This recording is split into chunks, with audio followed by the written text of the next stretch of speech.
I never thought I'd need my law degree to protect myself from my own father. Standing in my grandmother's kitchen at 32, watching Dad and his new wife Sharon walk through my front door with predatory smiles, I felt my world tilt.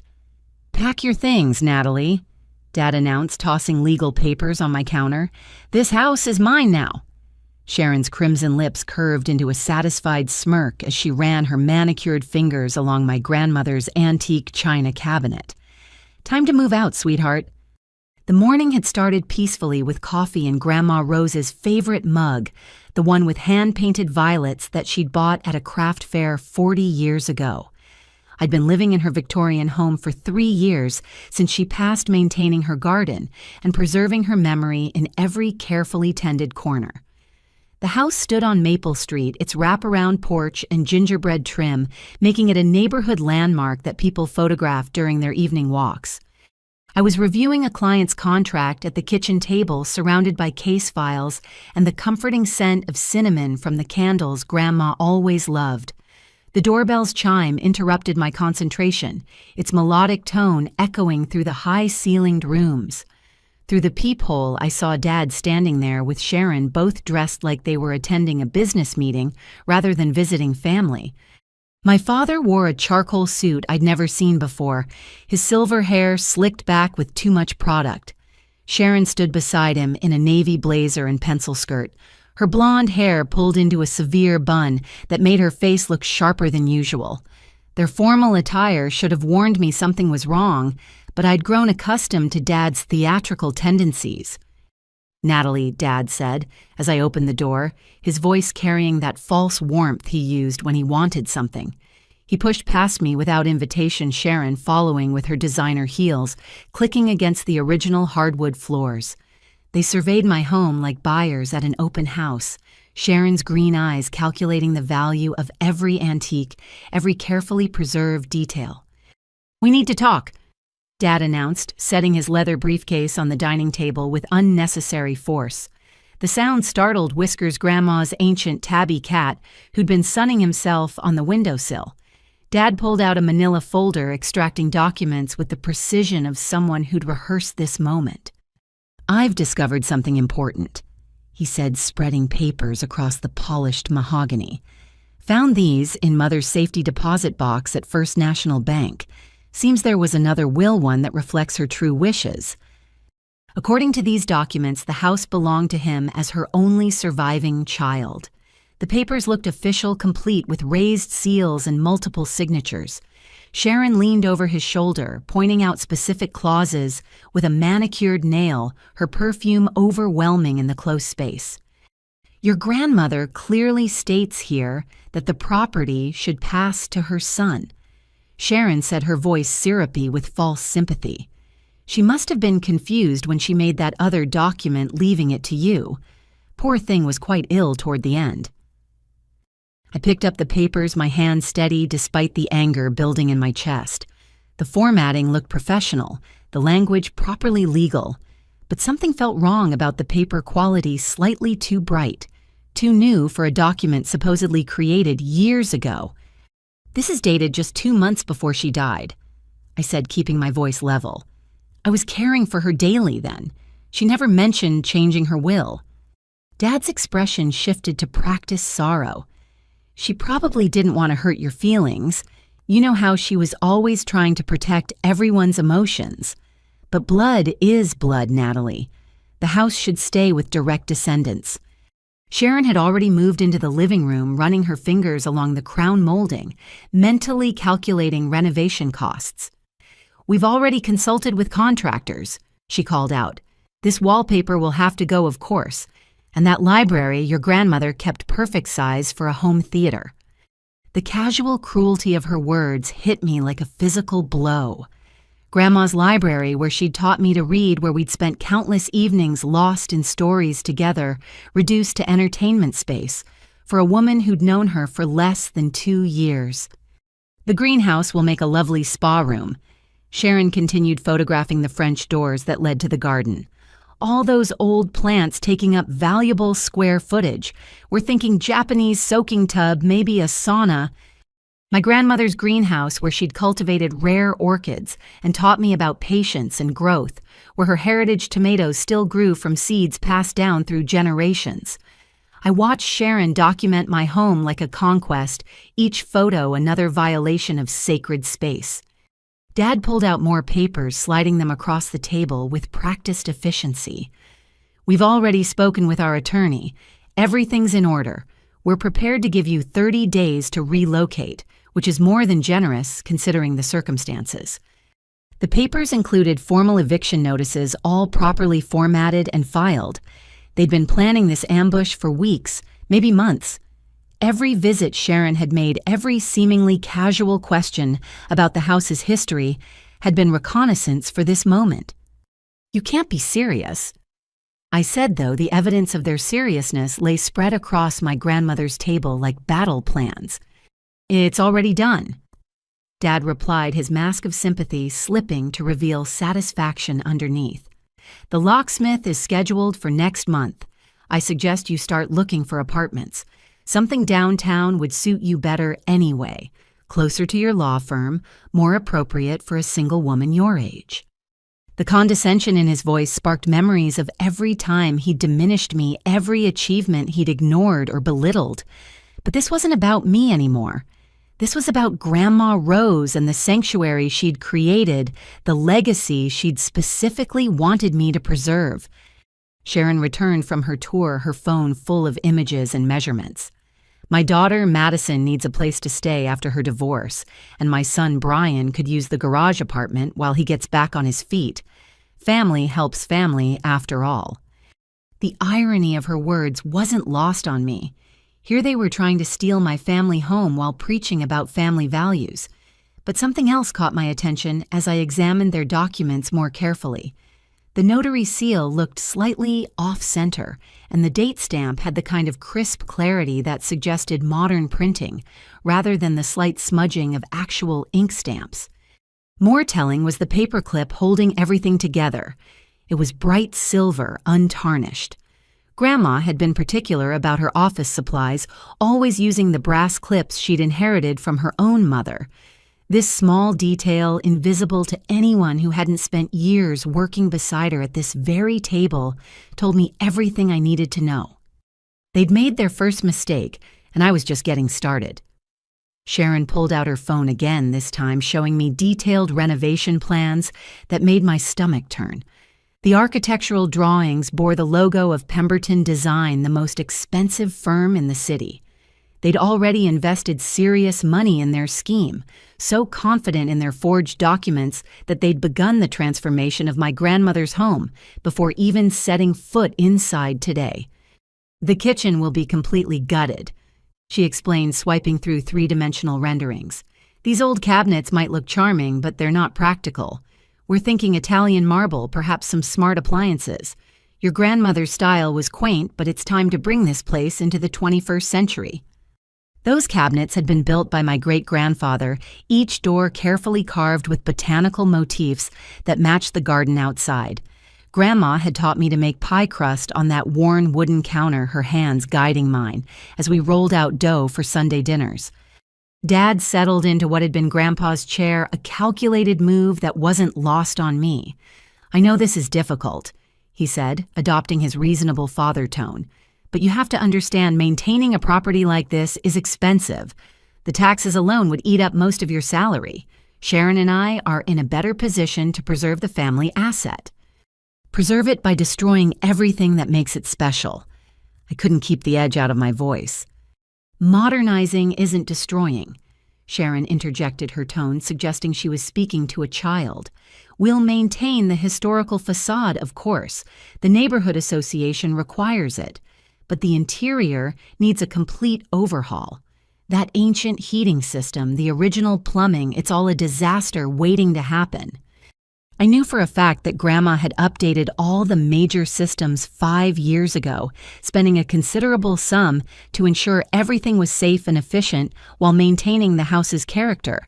Sharon either didn't know this or was counting on me being too emotional to contradict her lies. Besides, Dad added, you're hardly ever here with your busy career. The house sits empty most days. Sharon works from home, so there would always be someone here to appreciate it. Another lie. I worked from home 3 days a week specifically so I could tend the garden and maintain the house properly. My home office occupied the sunroom where Grandma had taught me to paint watercolors, the light still perfect for detailed work. Sharon had moved to the china cabinet, now examining the collection of depression glass that Grandma had accumulated over decades of estate sales and flea markets. Some of these pieces might be worth keeping, she mused. The rest can go to auction.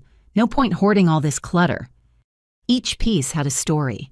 The green candy dish bought on Grandma's honeymoon, the amber platter that had held every Thanksgiving turkey for 50 years, the cobalt blue vases that Grandma filled with roses from her garden every summer. To Sharon, they were just objects to monetize. I've already arranged for an estate sale company to evaluate everything, she continued. They'll be here next week to start cataloging. You can keep any personal items you want, of course. We're not heartless. The casual assumption of ownership, the way she'd already scheduled strangers to paw through my grandmother's treasures, made my hands clench into fists. But I forced myself to remain calm, to think like the lawyer I was, rather than the granddaughter they were trying to dispossess. You mentioned you found these documents in a safety deposit box, I said, keeping my tone conversational. Which bank? I'll need to verify that for my records. Dad's eyes flickered with something that might have been uncertainty. First National Downtown Branch, box number 543. The bank manager can confirm I'm listed as a signatory. Another lie. Grandma had banked with Community Trust, the small local bank that had held her accounts for 60 years. She distrusted the big national chains, preferring to do business with people she knew by name. And your attorney who reviewed these documents, I pressed. I'd like their contact information. Richardson and Associates. Sharon supplied quickly, too quickly. They specialize in estate law, very reputable firm. I knew Richardson and Associates. They'd been disbanded 2 years ago after a fraud scandal. Either Sharon had done inadequate research or she was testing to see how much I actually knew about the legal community. The eviction notice is already filed with the county, Dad said, pushing another document toward me. You'll receive official service in a few days, but I wanted to handle this personally. Despite everything, you're still my daughter. The words rang hollow. He hadn't remembered my birthday in 5 years, hadn't attended my law school graduation, hadn't visited once during the 3 months I'd spent caring for Grandma during her final illness. His definition of fatherhood extended only as far as his financial interests. The house has been in our family for 4 generations, I said quietly. Great-grandpa built it with his own hands after immigrating from Poland. Every room holds our history. Exactly why it should stay with the bloodline, Dad countered. You might marry someday, change your name. The house would pass out of the family entirely. The casual misogyny of his argument shouldn't have surprised me, but it did. As if my potential marriage somehow diminished my claim to my grandmother's legacy. As if Sharon, who'd married into the family 18 months ago, had more right to this house than the granddaughter who'd helped maintain it for decades. Sharon had discovered the door to the basement and was heading down the stairs. Oh, this space is completely wasted, her voice echoed up. We could put in a wine cellar, maybe a home gym. All these shelves of canning jars and preserves. Honestly, who does that anymore? I did. Every August, I continued Grandma's tradition of putting up tomato sauce pickles and jam from the garden's harvest. The basement shelves held 3 years of my efforts, plus some of Grandma's last batches that I couldn't bear to open. The property value alone makes this worthwhile, Dad said, apparently abandoning any pretense of sentiment. The neighborhood's been gentrifying. That new development 2 blocks over sold units for triple what Mother paid for this place. We'd be fools not to capitalize on the market. There it was, not preservation or family legacy, just pure greed dressed up in legal documents. But he'd revealed more than he intended. If they were planning to sell to developers, they'd need clear title, no challenges or complications. My very existence in the house complicated their plans. So, you're planning to sell? I asked, letting disappointment color my voice while mentally cataloging their admissions. Not immediately, Sharon said, returning from the basement with cobwebs in her hair. We'll live here for a while, establish residency. Makes the capital gains situation more favorable. Plus, I've always wanted a historical home. The Instagram potential alone is worth it. She pulled out her phone again this time, showing me her social media accounts. Thousands of followers watching her curated life, every moment staged for maximum impact. I could see the future she envisioned my grandmother's home reduced to a backdrop for sponsored content and lifestyle blogging. We'll need you out by the 15th of next month, Dad said, checking his phone calendar. That gives you 5 weeks total, more than fair considering we could demand immediate vacation of the premises. Based on documents you conveniently just discovered, I kept my voice mild, but inside I was building my case. Based on your grandmother's actual wishes, he replied firmly. Whatever document you have was clearly produced under duress when she wasn't thinking clearly. No court would uphold it against her real will. The irony was staggering. Grandma's mind had been sharp until her final days, something her doctors had marveled at. If anyone was operating under false pretenses, it was the man sitting in front of me with his forged papers and rehearsed lies. Sharon had wandered into the pantry, emerging with one of Grandma's recipe boxes. Oh, these might be worth something. Vintage recipes are very trendy right now. I could do a whole series on retro cooking.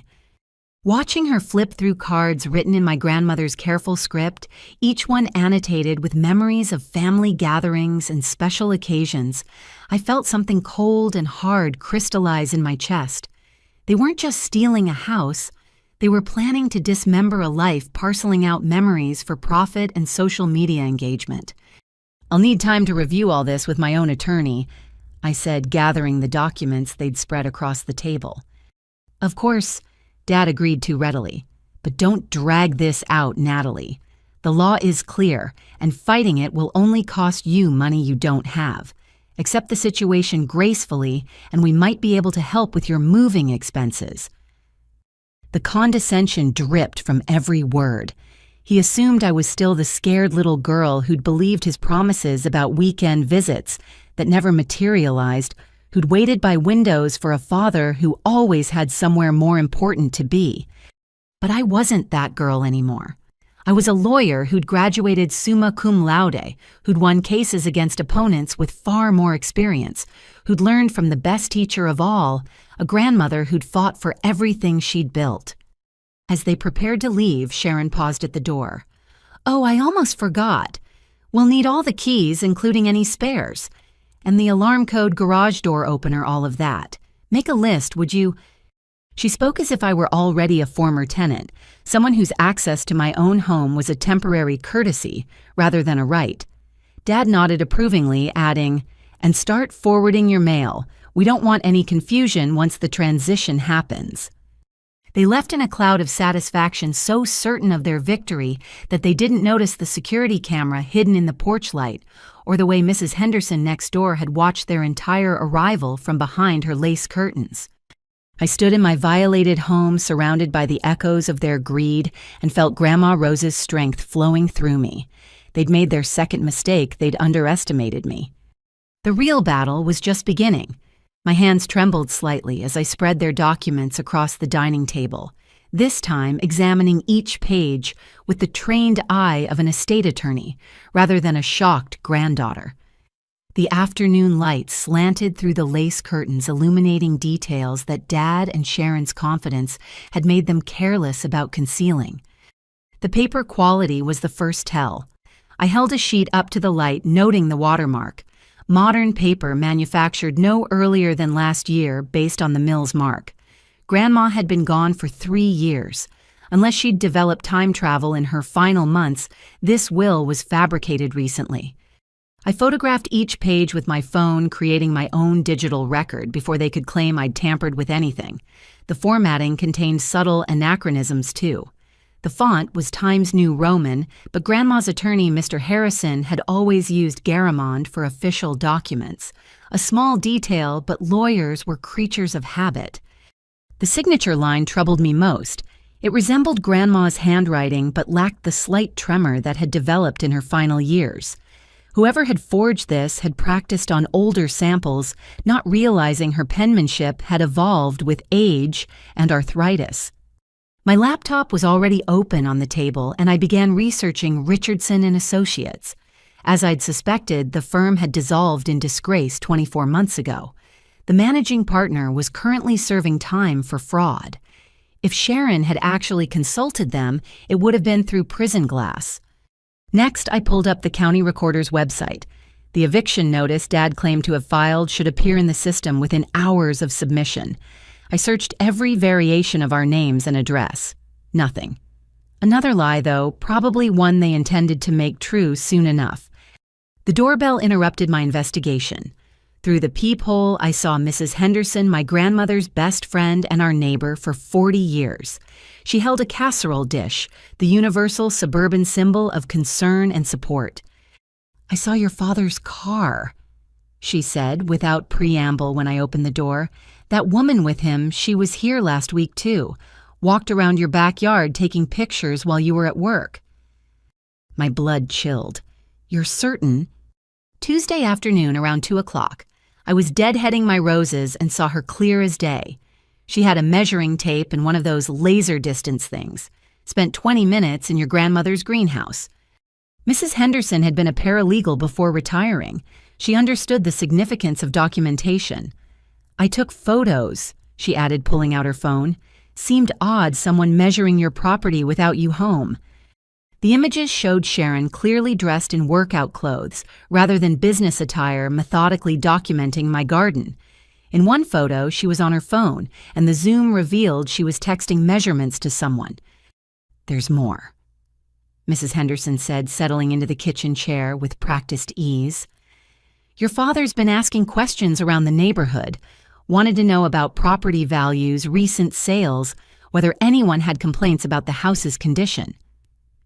She'd brought more than casserole and surveillance photos. From her tote bag, she produced a folder of her own documentation. I started keeping track after he approached me last month. Dates, times, what he asked. Call me paranoid, but Rose always said he'd try something like this. The folder contained meticulous notes in Mrs. Henderson's precise handwriting. Dad had been building his case for weeks, interviewing neighbors under the guise of family concern. He'd even contacted the Historical Society, inquiring about removing the house's protected status to allow for modern renovations. "Did Grandma ever mention anything about another will?" I asked, though I already knew the answer. Mrs. Henderson snorted a decidedly unladylike sound that would have made Grandma laugh. Rose was crystal clear about her wishes. She told everyone at the garden club that this house was yours. Made quite a speech about it at her last meeting, talking about legacy and the importance of women owning property. She pulled out her phone again, scrolling through videos. Actually, Margaret Chen recorded it. Rose was presenting her heritage tomato seedlings to the club, and she got emotional about passing things down to the right hands. The video showed my grandmother, frail but fierce, standing before her garden club peers. Her voice carried clearly. "This house will belong to my granddaughter, Natalie, just as these seeds will belong to all of you. Some things are meant to be inherited by those who'll tend them properly, not those who'd sell them for profit." The date stamp showed this was 6 weeks before her death, 2 weeks after Dad's supposed will was allegedly created. If his document was real, why would she publicly contradict it? "There's something else," Mrs. Henderson said, her voice dropping. "Your father approached my nephew, the one who works in construction, wanted to know about permits for demolishing historical structures, how to work around preservation restrictions. This was 2 months ago, Natalie. He's been planning this for a while." I felt the pieces clicking together. The timeline made sense now. Dad had started laying groundwork months ago, assuming I'd be an easy mark once he produced official-looking papers. He'd underestimated both me and the community that had watched me grow up in this house. "Would you be willing to provide a statement?" I asked, already knowing the answer. "I've already written one," she replied, producing another document. "Notarized and everything. Margaret Chen has one too, and Dorothy Williams from the Historical Society. Your grandmother was beloved Natalie. We won't let him steal her legacy. After Mrs. Henderson left, promising to rally more neighbors, I returned to my investigation. The forged will contained other inconsistencies. It referenced account numbers that didn't match any of Grandma's actual financial records. It mentioned pieces of jewelry she'd sold years before to pay for Grandpa's cancer treatment. Most damning, it included a bequest to Dad's first wife, my mother, who'd been dead for 15 years. Whoever had crafted this document hadn't done thorough research into our family history. They'd created a generic will that might fool a casual observer, but would never survive legal scrutiny. I called Mr. Harrison's office, getting his longtime secretary, Patricia. "Natalie, honey, he's been expecting your call. He's in court until 4, but he said to tell you everything's secure in the vault. Every single document, video statement, and codicil your grandmother ever signed." There are video statements. This was news to me. Multiple recordings over her last 5 years. Patricia confirmed. She was very thorough about documenting her wishes, said she knew your father would try something eventually. Smart woman, your grandmother. I made an appointment for the next morning, then turned my attention to deeper research. The Richardson and Associates website was defunct, but archived versions showed their areas of practice. They'd specialized in personal injury and bankruptcy, not estate law. Sharon's quick response had been pure fabrication. The notary seal on the forged will provided another lead. The name was partially obscured, but I could make out enough letters to search the state database. 3 possibilities emerged, but 2 had been deceased before the document's supposed date. The third, Robert Kingsley, had been convicted of document fraud 8 months ago. I cross-referenced Kingsley's case files publicly available through the court system. His client list read like a who's who of elder abuse attempts. 5 cases involving forged wills, 3 fraudulent property transfers, and 2 guardianship scams. Dad and Sharon had chosen their co-conspirator from the worst possible source. My phone rang the display showing my law firm's main number. My secretary's voice carried barely contained excitement. "Natalie, you'll never guess who just called asking about your schedule. Someone named Sharon wanting to know if you'd be in the office tomorrow. Said it was about a family matter." "What did you tell her?" "Just that I'd have to check with you first. But here's the interesting part. She was really pressing about whether you handle estate disputes. Seemed particularly interested in whether you'd ever challenged a will before." They were trying to gauge my capabilities, probably hoping I was too specialized in other areas to fight back effectively. They had no idea that estate law, particularly elder protection, had become my specialty after watching Grandma navigate the legal system to protect her assets from Dad's previous schemes. I pulled out the business card for Detective Morrison, who'd investigated a similar case I'd handled last year. She answered on the second ring, her voice warming when I identified myself. "Another elder abuse situation?" she asked, cutting straight to the point. "My own this time," I admitted, outlining the day's events. "Forged will with a convicted notary's seal. That's bold and stupid. Email me everything you've got. If they used Kingsley's seal, there's an active investigation that might connect." As we spoke, I heard a car door slam outside. Through the window, I saw Sharon back at my curb, this time with someone else. A man in contractor's clothing emerged from a pickup truck, and they stood on my sidewalk, pointing at the house's exterior. "I need to go," I told Detective Morrison. "They're back." "Document everything," she advised. "And Natalie, don't let them inside again without a warrant." I grabbed my phone, activating the video record function as I stepped onto the porch. Sharon, startled, clearly not expecting me to be home. "Oh, Natalie," she said, recovering quickly. "I was just showing Tom here the house. He'll be handling the renovations, and I wanted him to get a sense of the scope." "This is still my home," I said calmly, keeping the phone visible. "You have no authority to bring contractors here." Tom looked uncomfortable, clearly sensing he'd been dragged into something questionable. "Ma'am said she owned the place," he muttered, already backing toward his truck. "She lied," I said simply. "I'm the legal owner and resident. Any work done without my permission would be trespassing and vandalism." Sharon's face flushed, but she maintained her composure. "Soon enough, dear. Just trying to get ahead of schedule. Time is money in construction. Tom was already in his truck engine running. He rolled down the window just long enough to tell Sharon he'd need to see proper ownership documents before returning. Smart man. "You're making this harder than necessary," Sharon said once we were alone. "Your father's offer to help with moving expenses won't last forever. Neither will your marriage when he's in prison for fraud," I replied, watching her face carefully. She faltered for just a moment before laughing. "Prison for reclaiming his rightful inheritance. You really have been watching too many legal dramas. No for using a convicted forger's notary seal on fabricated documents, for conspiracy to commit elder abuse, for fraud, attempted grand theft, and whatever else the district attorney adds once they see the evidence." Her laugh died. "You can't prove anything. Robert Kingsley, convicted document forger, currently serving 3 to 5 in state prison. His notary seal was revoked 2 years ago, yet somehow it appears on a will supposedly created last month. Would you like me to continue?" Sharon's careful composure finally cracked. She practically ran to her car, fumbling with her keys. As she drove away, tires squealing slightly on the turn, I saw her frantically pressing her phone to her ear, calling Dad no doubt to report that their plan faced more resistance than expected. Back inside, I uploaded everything to a secure cloud server, creating multiple backups of every document, photo, and video. Then I called my best friend from law school, Jamie Chen, who now worked in the prosecutor's office. "Elder abuse forged documents and your own father." Jamie whistled low. "Girl, you know how to make life interesting. Send me everything. I'll walk it over to the elder abuse unit personally."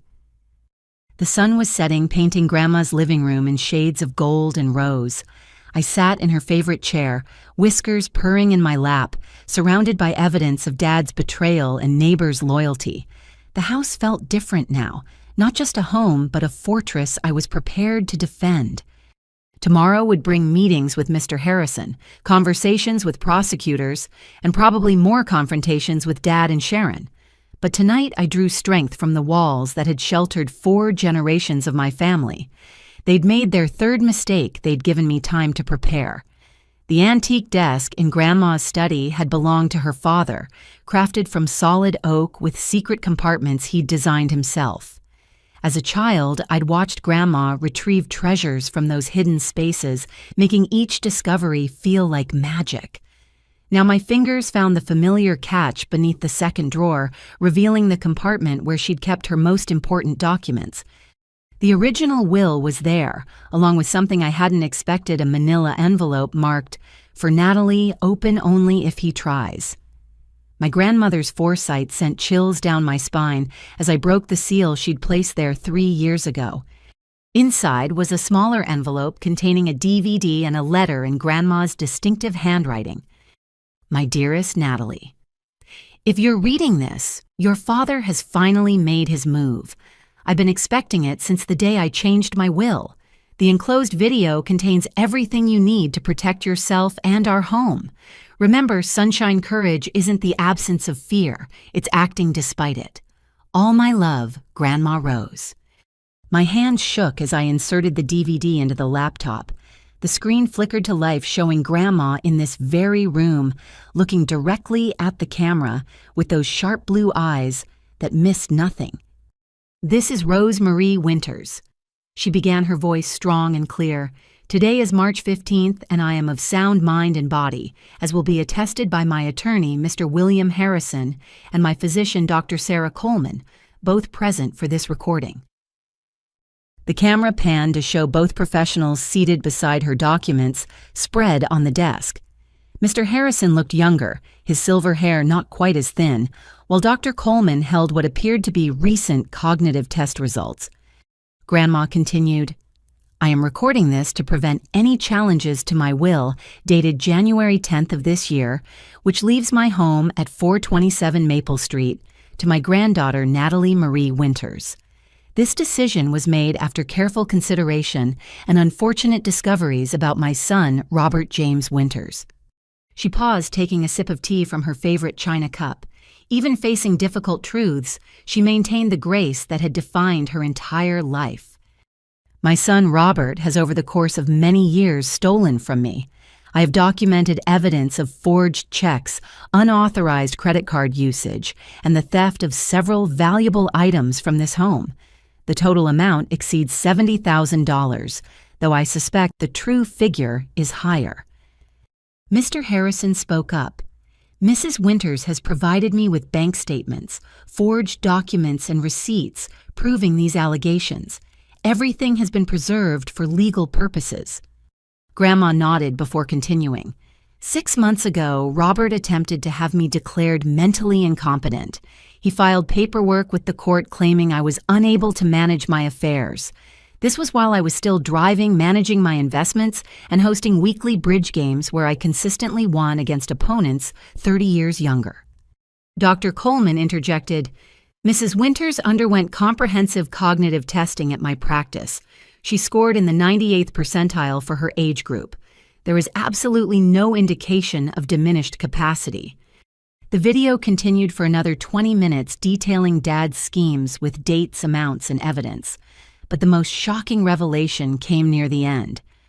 I hired a private investigator, Mr. James Thornton, to look into Robert's activities, Grandma said. What he discovered went beyond simple theft. Robert has been married 3 times, not twice as Natalie believes. His second marriage to a woman named Linda Patterson ended when she discovered he'd mortgaged her mother's house without permission. The resulting legal battle is public record in Tennessee. I paused the video, my mind reeling. Dad had another wife I'd never known about. I grabbed my laptop, searching for Linda Patterson in Tennessee property records. Within minutes, I found the case, Patterson v. Winters, a lawsuit involving fraudulent mortgage documents and elder exploitation. The parallels to our current situation were staggering. Dad had convinced Linda's elderly mother to sign papers she didn't understand, then used her property as collateral for a failed business venture. The scheme had unraveled when Linda discovered the fraud leading to divorce and criminal charges that Dad had somehow escaped through a plea bargain.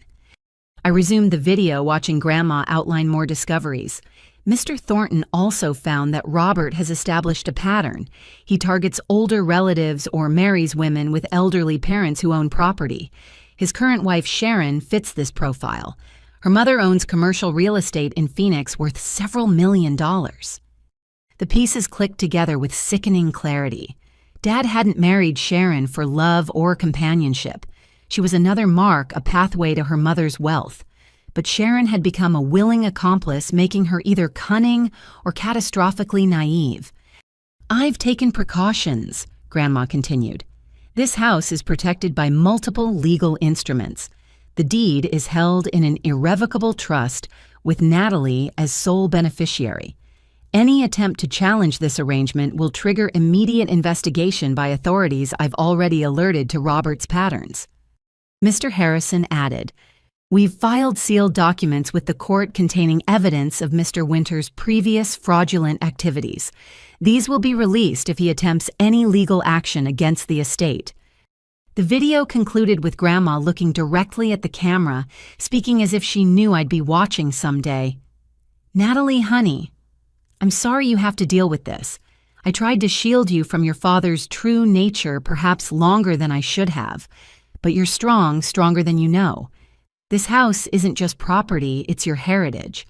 Protect it not just for yourself, but for the daughters who'll come after you. And remember, I love you beyond words, beyond time, beyond life itself. The screen went dark, leaving me sitting in silence, broken only by Whisker's purring and the grandfather clock's steady ticking. I wiped tears from my cheeks, overwhelmed by my grandmother's love and foresight. She'd known this day would come and had prepared for it like a general planning a battle. I returned to the hidden compartment, finding more treasures. Bank statements highlighted with Dad's forgeries. Photos of items he'd stolen, each carefully labeled with dates and values. Copies of the fraudulent mortgage documents from Tennessee. A business card for James Thornton, the private investigator. Most interesting was a folder labeled Sharon McKnight Background. Grandma had investigated Dad's new wife, too. Sharon's history revealed a pattern of failed businesses, bankruptcy filings, and lawsuits from former partners. She'd been married twice before both relationships ending when her financial schemes were discovered. One document made my blood run cold. It was a life insurance application Dad had submitted on Grandma 2 years before her death, listing himself as beneficiary. The policy was for $2 million. Grandma had discovered it and immediately contacted the insurance company, voiding the application and reporting the attempted fraud. My phone buzzed with a text from an unknown number. "This is Linda Patterson. James Thornton gave me your contact. I heard Robert is trying the same thing with you. Call me. You need to know everything." I dialed immediately. Linda's voice carried the weight of hard-won experience. "Your grandmother reached out to me 3 years ago," she said without preamble, "wanted to understand Robert's methods. I told her everything, including details I couldn't prove in court." "Like what?" "He drugs them," Linda said bluntly. "My mother started having confused episodes after Robert began bringing her special tea. Had it tested later, found traces of benzodiazepine, just enough to make her compliant, not enough to trigger obvious symptoms." My stomach turned. I thought of all the times Dad had visited Grandma, always offering to make her tea. She'd consistently refused, preferring to make her own. Had she suspected even then? "He records conversations too," Linda continued. "Edits them to make it sound like the victim is agreeing to things they never said. He tried to use recordings of my mother in court, but our lawyer proved they'd been manipulated."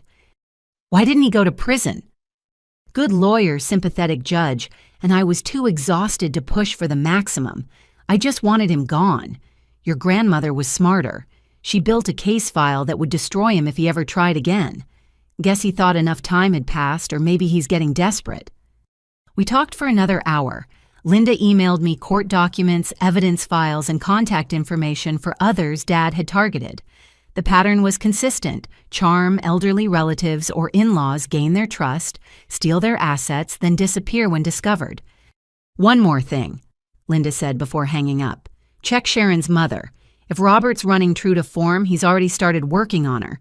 These people don't change, they just find new victims." After the call, I searched for information on Sharon's mother, Eleanor McKnight. She owned a chain of senior living facilities in Phoenix, a self-made millionaire who'd built her empire from nothing. Recent news articles mentioned she'd been considering selling the business due to health concerns. A horrible thought struck me. I called Detective Morrison, who answered despite the late hour. "I need you to do a welfare check," I said, urgently explaining my suspicions. "On it," she replied. "I'll contact Phoenix PD tonight. If your father's targeting another elderly victim, we need to move fast." I spent the next 2 hours organizing everything into a comprehensive file. The original Will the Video Testimony Bank records theft documentation, Linda Patterson's evidence, the Tennessee court documents, and proof of the forged will with its fraudulent notary seal. The case against Dad was overwhelming. But I also knew he wouldn't give up easily. Cornered criminals often became dangerous, and Dad had Sharon as an accomplice. They'd invested too much in this scheme to simply walk away. My phone rang, displaying Mrs. Henderson's number. "Natalie, I'm sorry to call so late, but there's a van in your driveway. 2 men are trying to get into your garage." I ran to the window, seeing a locksmith van parked outside. 2 men were indeed working on my garage door lock. Dad had decided not to wait for legal eviction. "Call 911, I told Mrs. Henderson. "I'm going to confront them." "Already calling on my other phone," she replied. "Be careful, dear." I grabbed my phone, activating the record function again, and stepped outside. The men looked up as my motion sensor lights flooded the driveway with brightness. "Can I help you?" I called out, staying on my porch for safety. "Got a work order to change these locks," one replied, looking uncomfortable. "Owner called, said it was an emergency." "I'm the owner," I said firmly, "and I didn't call anyone. You're attempting breaking and entering. The police are on their way."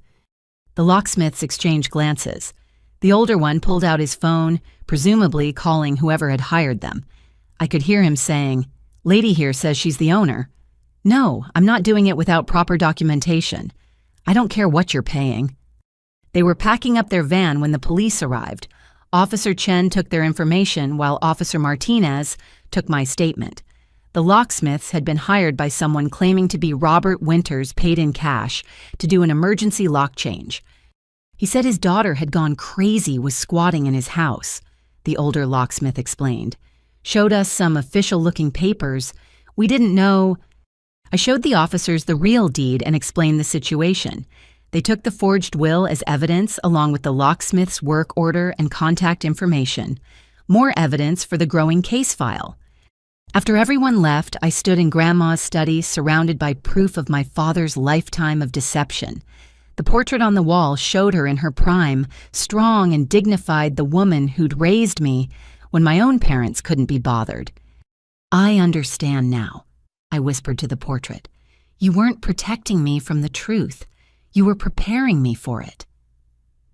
The hidden compartment had one more surprise. At the very back, wrapped in tissue paper, was Grandma's engagement ring and a note. For when you need courage, wear this and remember you come from a long line of fighters. Love, G. I slipped the ring onto my right hand, feeling its weight like armor. Tomorrow would bring the confrontation Dad wouldn't see coming. He thought he was playing chess with a pawn. He was about to discover he'd been facing a queen all along. The morning arrived with unseasonable warmth for early spring golden sunlight streaming through the kitchen windows as I prepared for battle. I dressed carefully in my best courtroom suit, the charcoal gray one that made opposing counsel take me seriously. Grandma's engagement ring caught the light on my right hand, a talisman of strength. Mr. Harrison's office occupied the top floor of a Victorian building downtown, its windows overlooking the river. I'd been here many times with Grandma, but never for something this personal. Patricia greeted me with a warm hug and knowing eyes. He's waiting for you, she said, leading me to the familiar conference room. And Natalie Rose would be so proud of how you're handling this. Mr. Harrison stood as I entered his presence, commanding despite his 78 years. The conference table held several boxes of files, each meticulously labeled in his precise handwriting. I've been preparing for this day since your grandmother first voiced her concerns. He began without preamble. Everything is here. Original documents, certified copies, video testimonies, and some surprises even you don't know about. He pulled out a tablet, queuing up a video. This was recorded 1 week before Rose passed. She insisted on making one final statement. Grandma appeared on screen, frailer than the earlier recording, but with eyes still sharp as crystal.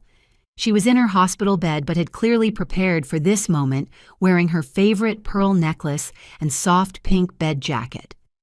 My darling Natalie. She began, her voice weaker but determined. If you're watching this, I'm gone and Robert has shown his true colors. There's something I never told you, something I should have shared long ago. She paused, gathering strength. Your father has been stealing from our family since he was 16. It started small change from my purse items from your grandfather's workshop sold to pawn shops. We tried to help him therapy counseling, even a stint in military school. Nothing worked. The revelation hit me hard. Dad's crimes went back decades, a lifetime of taking from those who loved him most. When you were born, Grandma continued, I hoped fatherhood would change him. For a brief time, it seemed to work. But after your mother died, he reverted to his old patterns worse than before. He saw her life insurance as a windfall rather than a tragedy. My throat tightened. Mom had died when I was 5, a car accident that left me with fragmented memories of warmth and laughter. Dad had used her death for profit. I've left instructions with Mr. Harrison, Grandma said. Use everything. Hold nothing back. Robert chose his path long ago, and Sharon has chosen to walk it with him. Protect what I've built, protect yourself, and know that I love you beyond measure. The video ended with Grandma blowing a kiss to the camera. Mr. Harrison gave me a moment to compose myself before speaking. Your grandmother was meticulous in her preparations, he said, opening the first box. Here's the original will properly executed with 3 witnesses and video documentation. Here's the deed transfer to the irrevocable trust. Here are the forensic accounting reports showing Robert's thefts over the years. Each document told a story of betrayal and careful protection. Grandma had built legal walls around her assets, specifically designed to withstand the assault she knew would come. "Now," Mr. Harrison said, pulling out his phone, "shall we call your father's supposed attorney Richardson and Associates, wasn't it?" He dialed the number on speaker. A recorded message played, "The number you have reached has been disconnected. Richardson and Associates was dissolved by court order. If you have been a victim of document fraud—" "Just as we suspected," he said, making notes. "Now let's call the real player in this game." He dialed again, this time reaching the State Bar Association. After identifying himself and explaining the situation, he was transferred to the ethics department. "Yes, we're investigating a case of possible fraud involving forged estate documents," he said. "The opposing party claims representation by Richardson and Associates. Yes, I'm aware they were disbanded. The documents bear a notary seal from Robert Kingsley, currently incarcerated, yes." The investigator on the other end promised immediate action. Presenting forged documents as legitimate legal filings was a serious crime, compounded by claiming representation by a disbanded firm. "One more call." Mr. Harrison said, his eyes twinkling with the same mischievous light I remembered in Grandma's. "Your friend at the prosecutor's office asked me to conference her in." Jamie Chen's voice came through clear and professional. "Mr. Harrison, Natalie, I've reviewed the files you sent. We're opening a formal investigation into Robert Winters and Sharon McKnight Winters for elder abuse, fraud, forgery, and conspiracy. Warrants will be issued this afternoon." That fast? I was stunned by the rapid response. "The evidence is overwhelming," Jamie replied. "Plus this connects to 3 other cases we're investigating. Your father's name came up in an elderly abuse ring we've been tracking. This gives us the probable cause we needed." After the call ended, Mr. Harrison leaned back in his chair. "Your grandmother knew this day would come. She also knew you'd need more than just defensive weapons. She left you offensive ones, too." He produced another folder, this one marked Property Intelligence. Inside were documents I'd never seen before. Rose hired investigators to research every property Robert had ever touched, he explained, including some interesting discoveries about Sharon's assets. "Did you know she doesn't actually own the house she claims as her residence? It belongs to her ex-husband, who allows her to live there as part of their divorce settlement. One violation of the agreement, such as criminal charges, and she's evicted immediately." The implications were staggering. Sharon was risking homelessness for this scheme. Her desperation made more sense now. "There's more," Mr. Harrison continued. "That Phoenix property development Sharon's mother owns, Robert has already taken out loans against it using forged signatures. The banks don't know yet, but when they find out, he'll face federal charges for bank fraud. I finished my legal mind racing through the implications. Interstate commerce wire fraud, it compounds exponentially. Your grandmother found evidence of 6 different schemes Robert was running simultaneously," Mr. Harrison said. "She documented everything, but held it back, knowing it would be more powerful deployed at the right moment. That moment is now." My phone buzzed with a text from Detective Morrison. "Phoenix PD confirmed.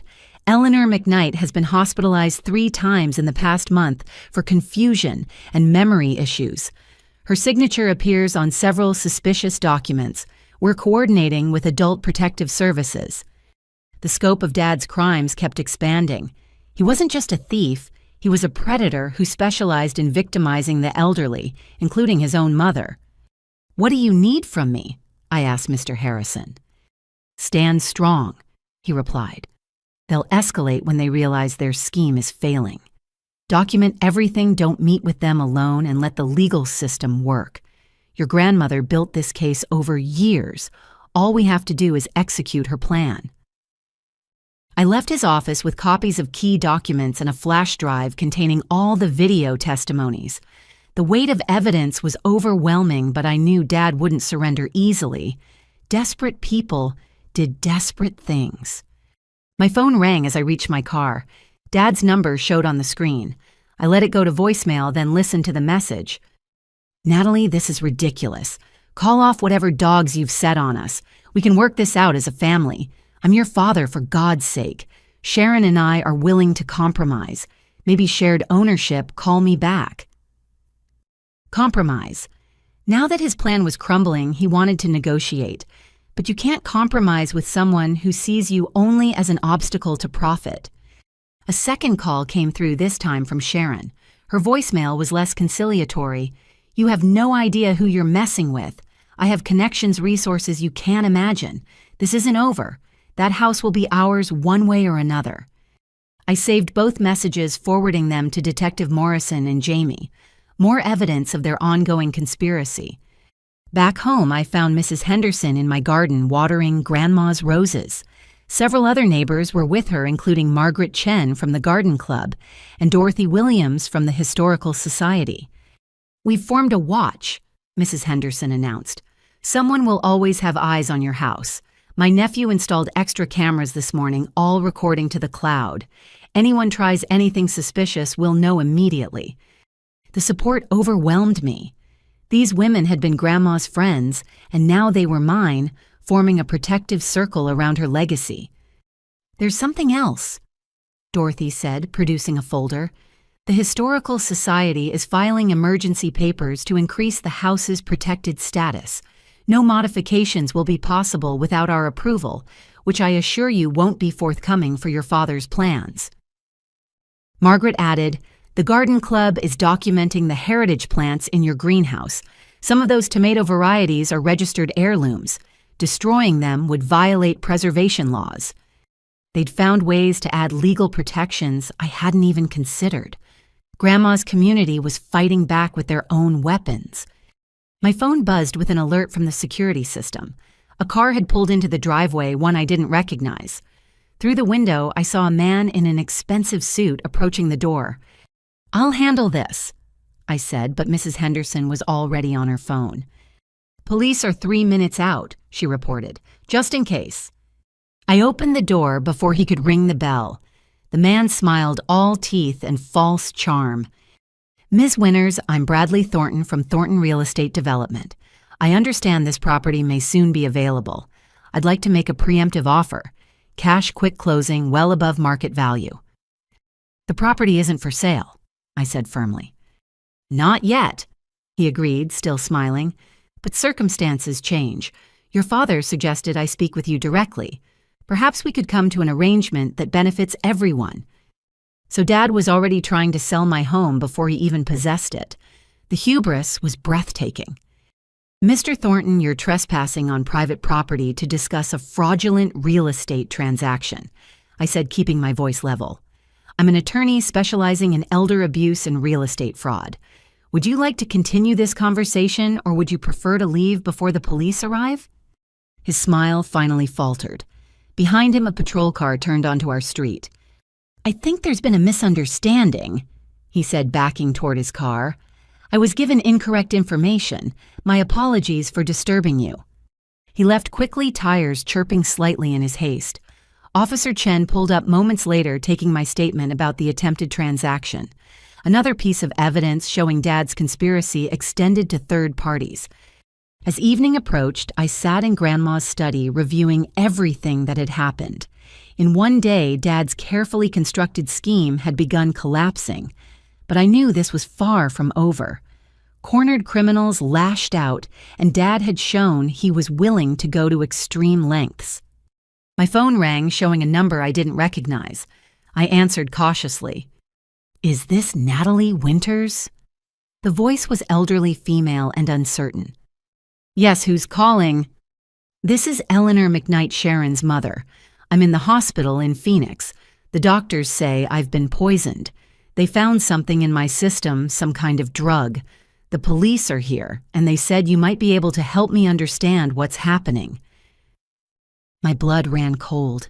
Dad had actually poisoned Sharon's mother, just as he'd apparently done to others. The depravity was beyond what even I had imagined. "Mrs. McKnight, I'm so sorry. Yes, I can help. Can you put one of the officers on the phone?" The next hour was spent coordinating with Phoenix authorities, sharing evidence and building connections between the cases. Eleanor McKnight was lucky. She'd survived what could have been a fatal scheme. Others might not have been so fortunate. As night fell, I walked through the house checking locks and alarms. The neighbor's watch was in effect porch lights on up and down the street in a show of solidarity. Grandma's house stood strong, protected by love, law, and community. But I knew tomorrow would bring new challenges. Dad and Sharon were still free, still desperate, and still dangerous. The real battle was just beginning. The next morning arrived with an unexpected cold snap frost glittering on Grandma's garden, like scattered diamonds. I'd barely slept, my mind racing through legal strategies and possible scenarios.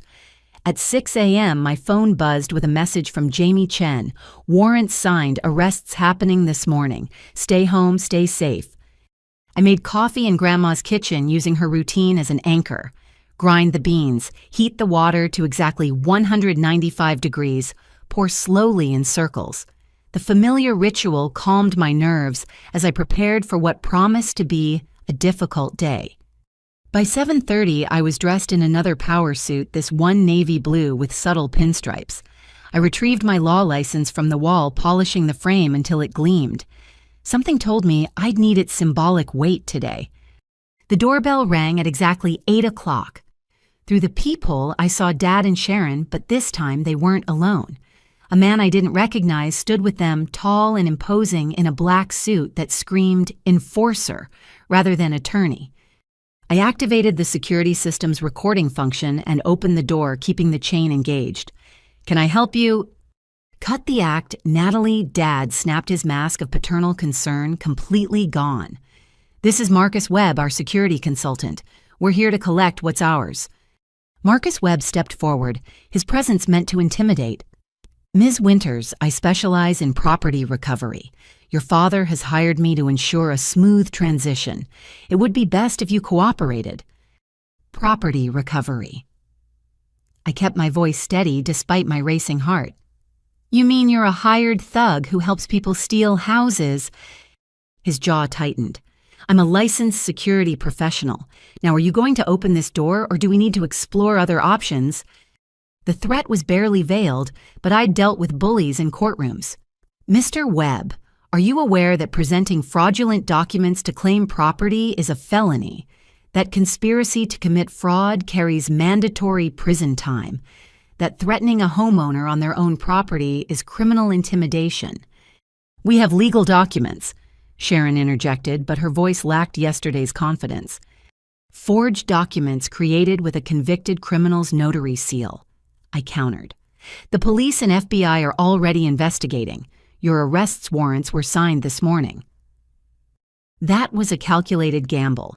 Jamie had said arrests were happening, but hadn't specified when. The effect was immediate. Marcus Webb stepped back, his intimidating posture shifting to self-preservation. "You told me this was legitimate," he said to Dad, real anger in his voice. Dad tried to maintain control. "She's lying, trying to scare you off. I'm the rightful owner. The documents are real." I lifted my law license, holding it where they could see it clearly. "I'm Natalie Winters, attorney at law, specializing in estate litigation and elder abuse prosecution. Bar number 47916.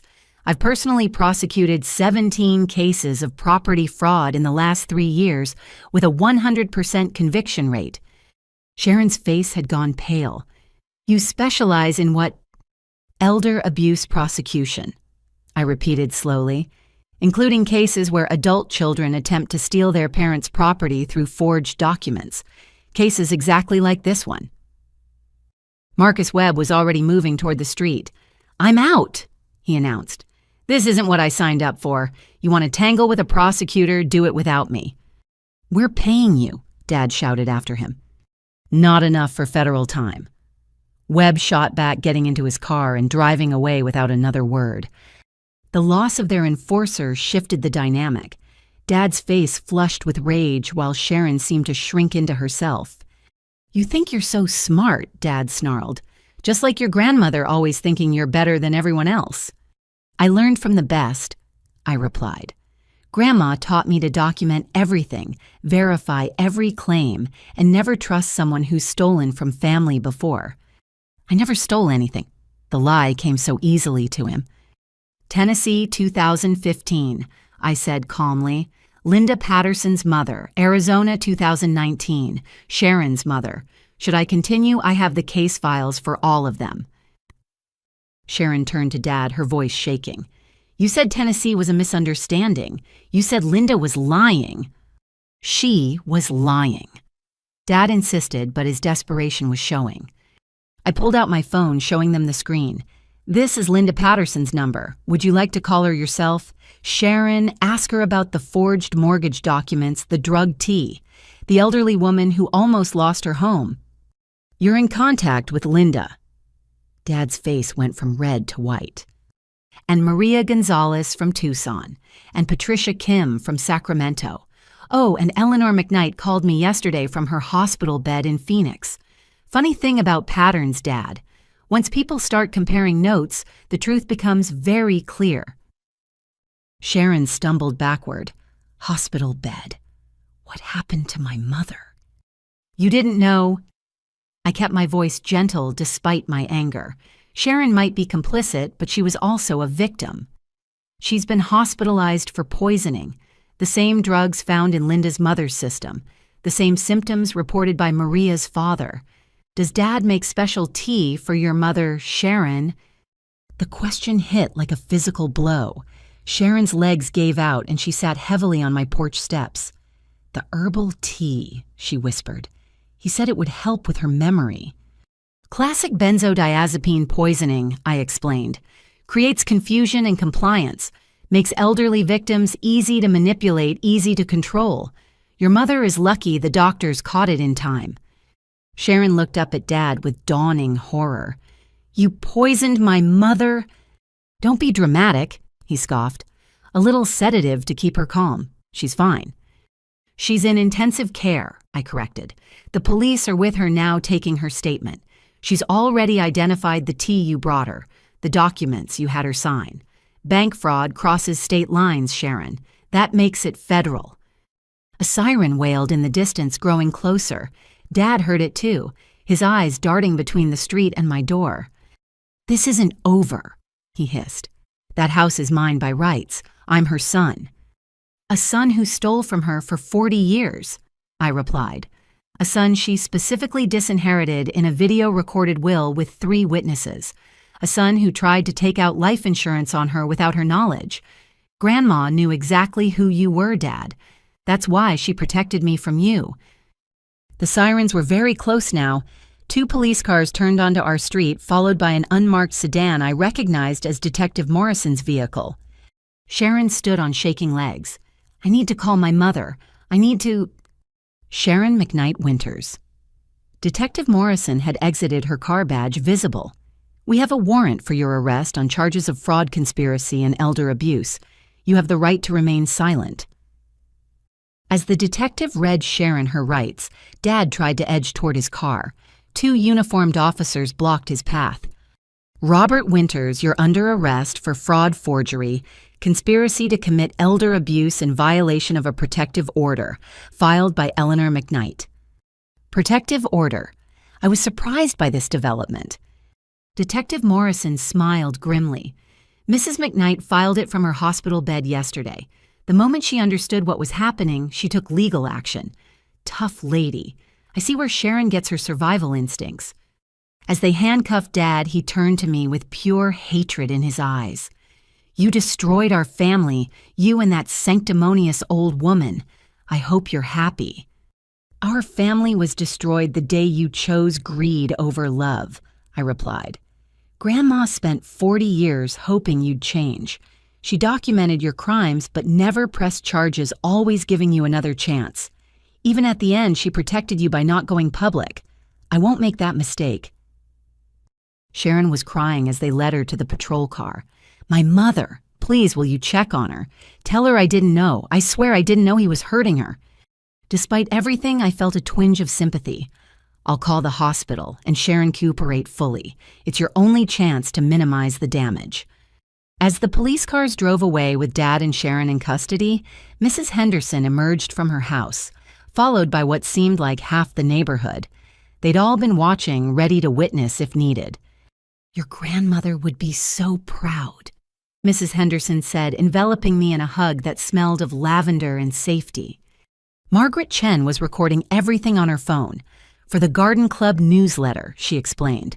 "Rose's granddaughter, the attorney who took down a property fraud ring. Wait until the ladies at the state convention hear about this." Detective Morrison approached, looking satisfied. "That was textbook perfect. You stayed calm, presented facts, and let them incriminate themselves. Your recording will be valuable evidence." "What happens now?" I asked, suddenly exhausted as the adrenaline faded. "They'll be arraigned tomorrow. Given the interstate nature of the crimes and the elder abuse charges, bail will be substantial if granted at all. The Phoenix connection makes this a multi-jurisdictional case. The FBI will probably take lead." She handed me her card with additional numbers written on the back.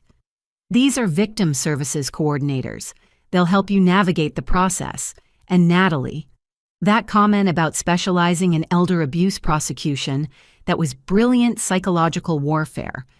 After everyone left, I stood in my entryway staring at my law license. I did specialize in contract law primarily, but I'd taken elder abuse cases pro bono after watching Grandma navigate the legal system. Now I understood why she'd encouraged that path. She'd been preparing me to fight this exact battle. I called Eleanor McKnight's hospital room. She answered on the second ring, sounding stronger than yesterday. "Natalie. The nice detective told me they arrested them. Is it true?" "Yes, ma'am. Both of them are in custody. Sharon wanted me to tell you she didn't know about the tea. She's devastated about what happened." Eleanor sighed. "I believe her.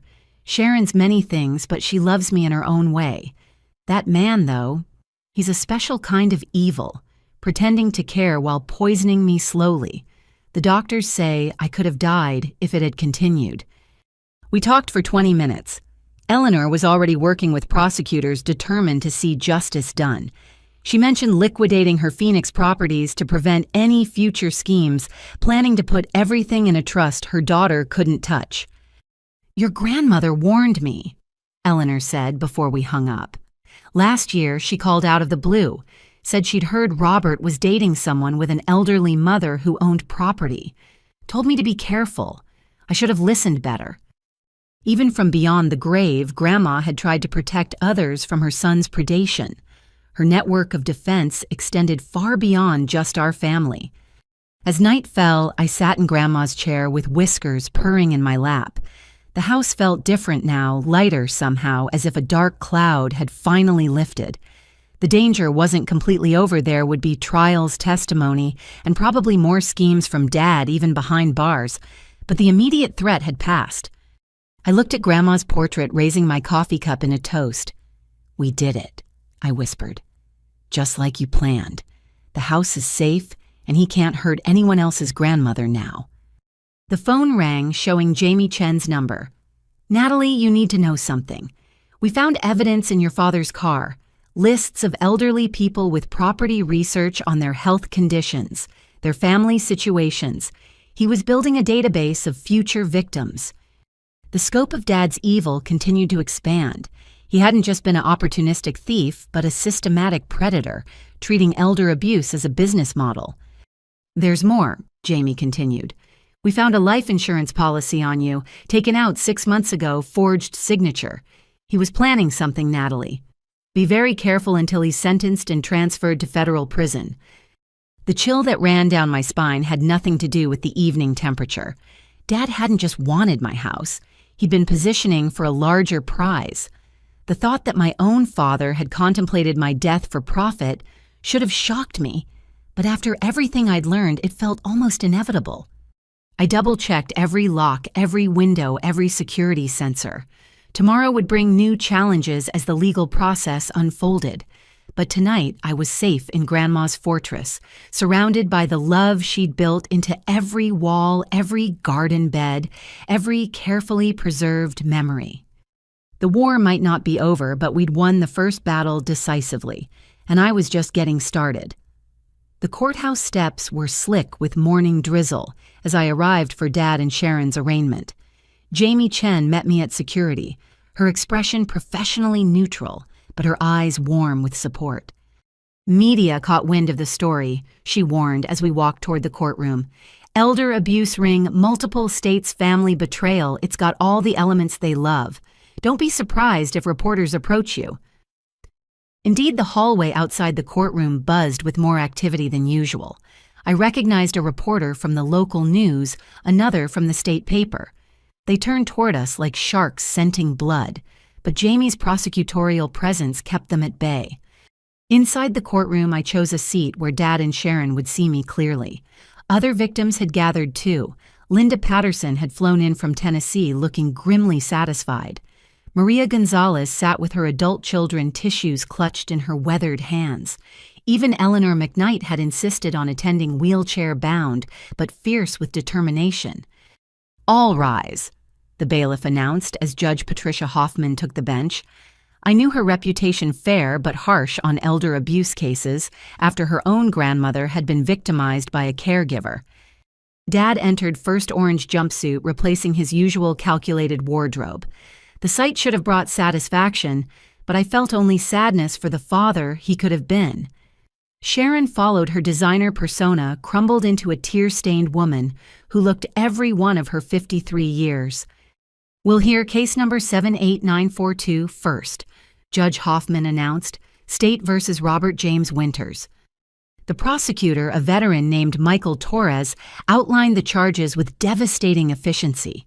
15 counts of fraud, 8 counts of forgery, 6 counts of elder abuse, 3 counts of attempted murder by poisoning. The last charge made the gallery gasp.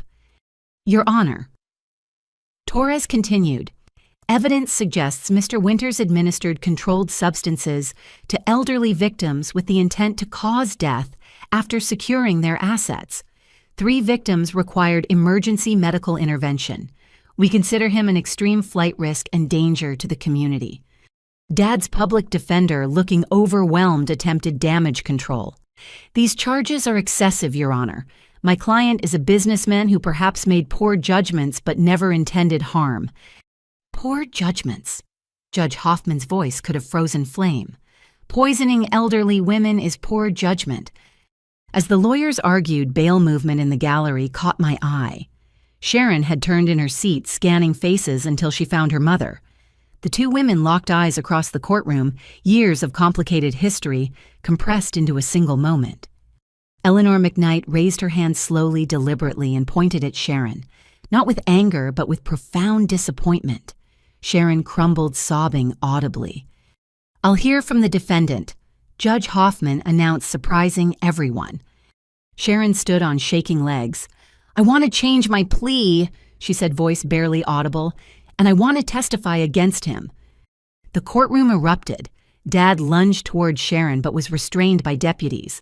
His public defender frantically requested a recess while Torres looked like Christmas had come early. "You stupid witch!" Dad screamed at Sharon. "I gave you everything, we were partners." "You used me to get to my mother," Sharon screamed back, finding her voice. "You never loved me. I was just another mark, another path to money." Judge Hoffman banged her gavel repeatedly. "Order deputies separate these defendants. Ms. McKnight Winters, you'll need proper counsel before any plea change. Mr. Winters, one more outburst and you'll be gagged." During the chaos, Linda Patterson leaned over to whisper, "This is exactly how it ended with him before. When cornered, he turns vicious. Watch yourself, Natalie." After order was restored, bail hearings proceeded. Sharon, now represented by a hastily summoned attorney, received bail set at $500,000. Her mother posted it immediately, the 2 women leaving together under Detective Morrison's watchful eye. Dad's hearing went differently. Torres presented evidence of the life insurance policies on me and 2 other elderly victims. He showed Dad's database of potential targets' financial records, revealing hidden assets in offshore accounts. Your Honor, Torres concluded, Mr. Winters has the means and motive to flee. He's also demonstrated willingness to kill for profit. We request remand without bail. Judge Hoffman agreed. Dad would remain in custody until trial scheduled for 3 months out. As deputies prepared to lead him away, he turned to stare at me with naked hatred. This isn't over, he mouthed silently. After court, the victims and families gathered in a conference room. Torres and Detective Morrison updated us on the expanding investigation. Sharon McKnight Winters has agreed to full cooperation, Morrison announced. She's provided access to computers, phones, and a storage unit we didn't know existed. The evidence is staggering. Maria Gonzalez spoke up, her English accented but clear. How many others? How many we don't know about? We're investigating 12 additional cases across 6 states, Torres replied. Some going back 20 years. Mr. Winters was prolific. Linda Patterson laughed bitterly. 20 years of this. How many families destroyed? How much inheritance stolen? Which brings us to restitution, Torres continued. We've frozen multiple accounts, traced property transfers, identified hidden assets. It won't make victims whole, but there's more recovery potential than typical fraud cases. Eleanor McKnight raised a shaky hand. What about my daughter? She says she didn't know, but... Morrison's voice gentled. The evidence supports her claim of ignorance about the poisoning. She was complicit in the property fraud, but genuinely believed the schemes were legal. Her cooperation is invaluable. With a good lawyer and her testimony against Mr. Winters, she's looking at probation rather than prison. The meeting continued for another hour, survivors sharing stories and contact information. We were forming an unfortunate sisterhood bound by one man's greed. Outside the courthouse, reporters waited. I tried to pass without comment, but one persistent journalist blocked my path. Ms. Winters, how does it feel to send your own father to prison? The question stopped me cold. How did it feel? Relieved, vindicated, heartbroken. All of the above. I didn't send him anywhere. I finally answered. His choices led him here. My grandmother protected our family legacy from a man who saw love as weakness and family as opportunity. If that makes me cold, so be it. Your father claims you manipulated your grandmother. Any response? My grandmother graduated college in 1952 when women were barely admitted. She built a business, raised a family, and accumulated wisdom over 93 years. Anyone who thinks she could be manipulated didn't know Rose Winters. I pushed past them toward my car, but another reporter shouted, "What about forgiveness? He's still your father." That stopped me again. I turned back, thinking of all the victims in that conference room. Forgiveness without accountability enables abuse, I said clearly. My father stole from the elderly for decades. He poisoned women for profit. He took out life insurance policies on victims, including me. Some things are unforgivable, and family doesn't exempt you from consequences. Back home, I found Sharon sitting on my porch steps, Eleanor beside her in a wheelchair. Both women looked exhausted. We need to talk, Sharon said simply. I could have refused, called the police, exercised my legal rights.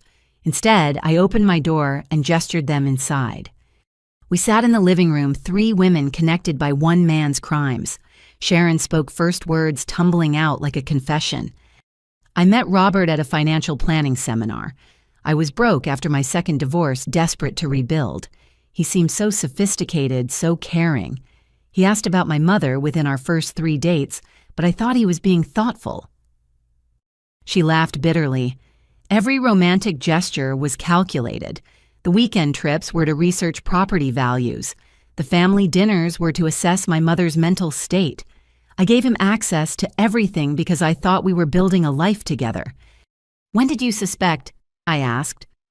Little things at first. How he'd redirect conversations to inheritance pushed me to get power of attorney. But the real moment, when I found searches on his computer about benzodiazepine dosing in the elderly, I convinced myself he was researching for a relative. The truth was too horrible to accept. Eleanor reached for her daughter's hand. We all see what we want to see. I liked Robert at first, too. Charming, attentive, always bringing those special teas. Even when I started feeling confused, I blamed my age rather than suspicion. He's done this so many times, Sharon continued. The prosecutor showed me files, photos, victim statements. The exact same pattern with every woman he married or dated. I wasn't special. I was just the latest mark with an elderly relative who owned property. Her voice broke. I helped him forge your grandmother's will. He said it was just to scare you, make you negotiate. I knew it was wrong, but thought, God, I actually thought we were clever. I'm so sorry, Natalie. To you, to your grandmother's memory, to my mother. I'm so sorry. What do you say to someone who helped try to steal your home but was also victimized? I thought of Grandma. Her infinite capacity for seeing people clearly while still hoping for their better angels. Sharon, you'll face consequences for your choices, I said carefully. But you're also doing the right thing now. That matters. The prosecutor says if I testify truthfully, I'll get probation and community service, Sharon replied. I'll do whatever it takes to put Robert away. He can't hurt anyone else's mother. Eleanor spoke up, her voice stronger than her frail appearance suggested.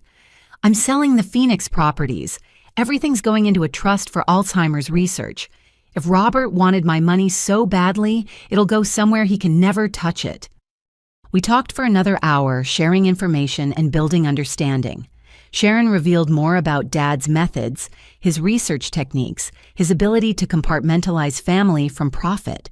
By the time they left, we weren't friends, but we weren't enemies either. We were survivors. That evening, Detective Morrison called with updates. The storage unit was a gold mine.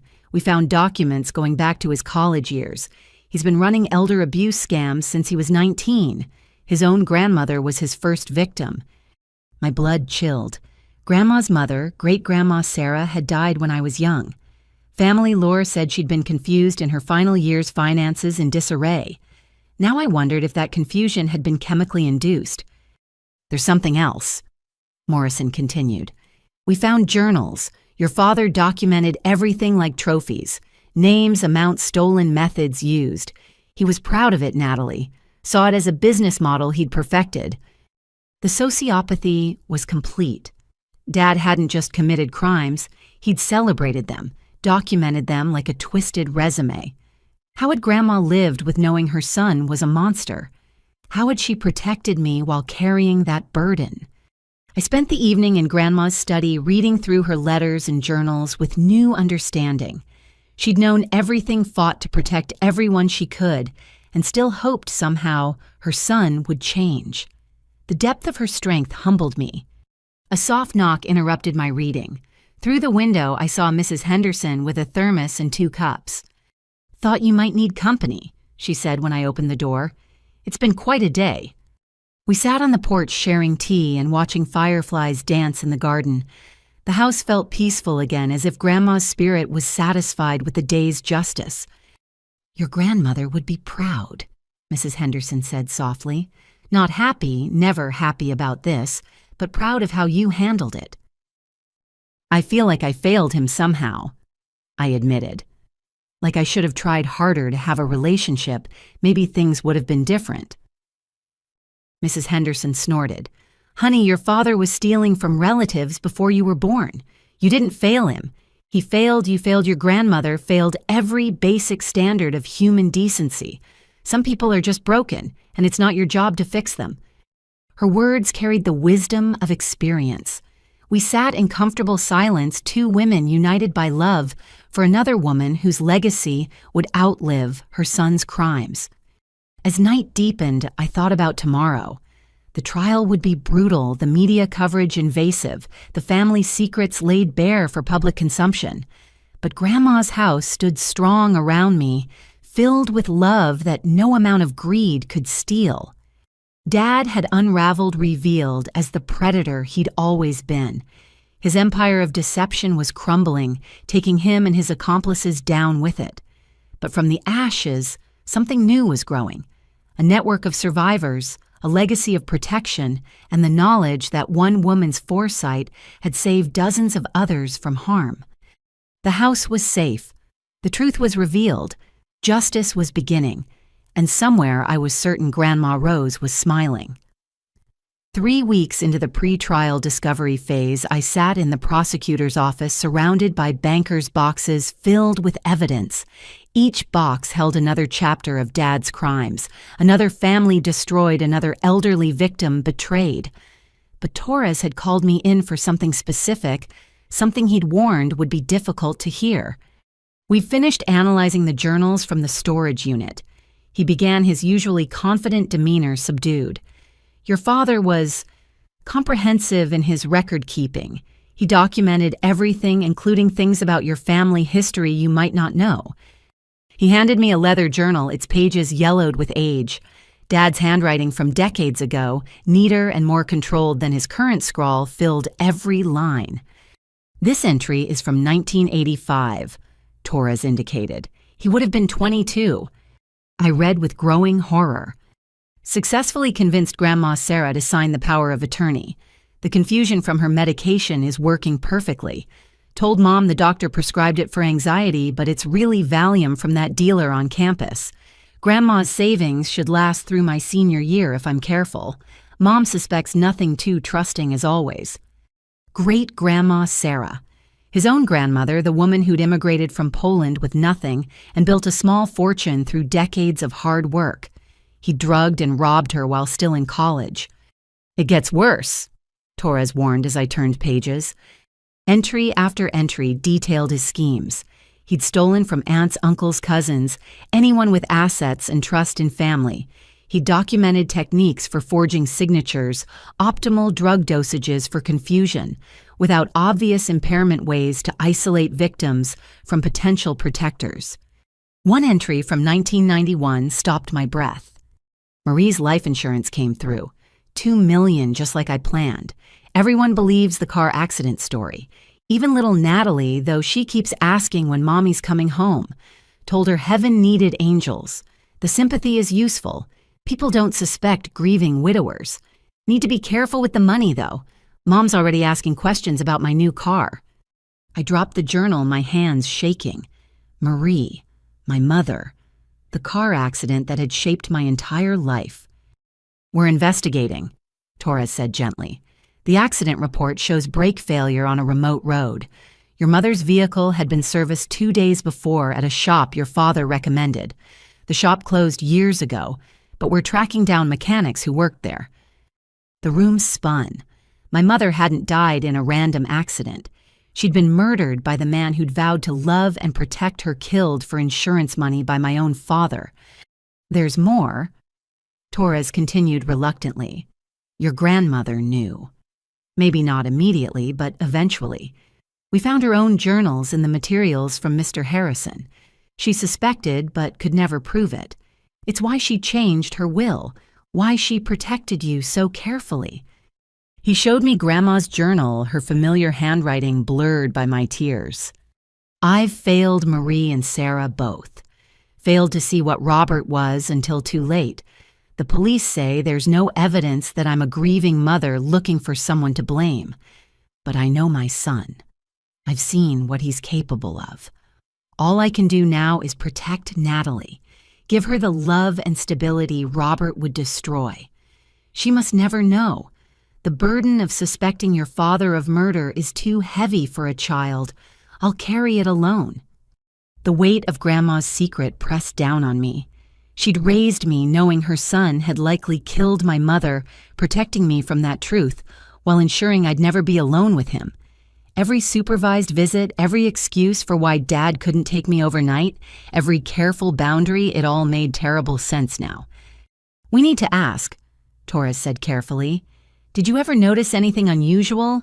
Any memories that might help the investigation? I thought back through the fog of decades. I remember Mom and Dad fighting about money. She'd hidden bank statements, wanted to know where his salary went. The night before she died, she told me we might be living with Grandma soon. I thought she meant a visit. She was leaving him, Torres concluded. That's often the trigger in these cases. When the victim threatens the asset stream, the perpetrator escalates. A knock interrupted us. Detective Morrison entered with more files and a grim expression. We found something else. Robert Winters took out life insurance policies on dozens of people over the years. Most never knew. Some died in accidents or sudden illnesses. We're reopening 8 death investigations. 8 potential murders. My father wasn't just a thief, but possibly a serial killer who'd weaponized family trust for decades. The magnitude of evil was incomprehensible. There's a survivor who wants to meet you, Morrison added. Bethany Coleman. Her aunt died 5 years ago, shortly after Robert befriended the family. She's been investigating on her own hit Dead Ends until this case broke. I agreed to meet her, needing to connect with someone else who understood this particular horror. We met at a coffee shop downtown, 2 women bound by suspicion and loss.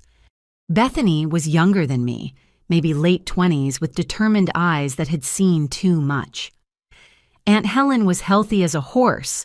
She began without preamble, ran marathons at 70. Then she met Robert at a charity function. Within 6 months, she was dead from organ failure. Doctors called it natural causes, but I knew better. She'd compiled her own evidence file photos of Dad with her aunt bank statements showing suspicious transfers, medical records indicating sudden decline after perfect health. I tried getting police interested, but without proof of poisoning, they wouldn't investigate. Your case gives me hope for justice. We compared notes, finding patterns. Dad targeted women, either widowed or never married, those without strong family networks.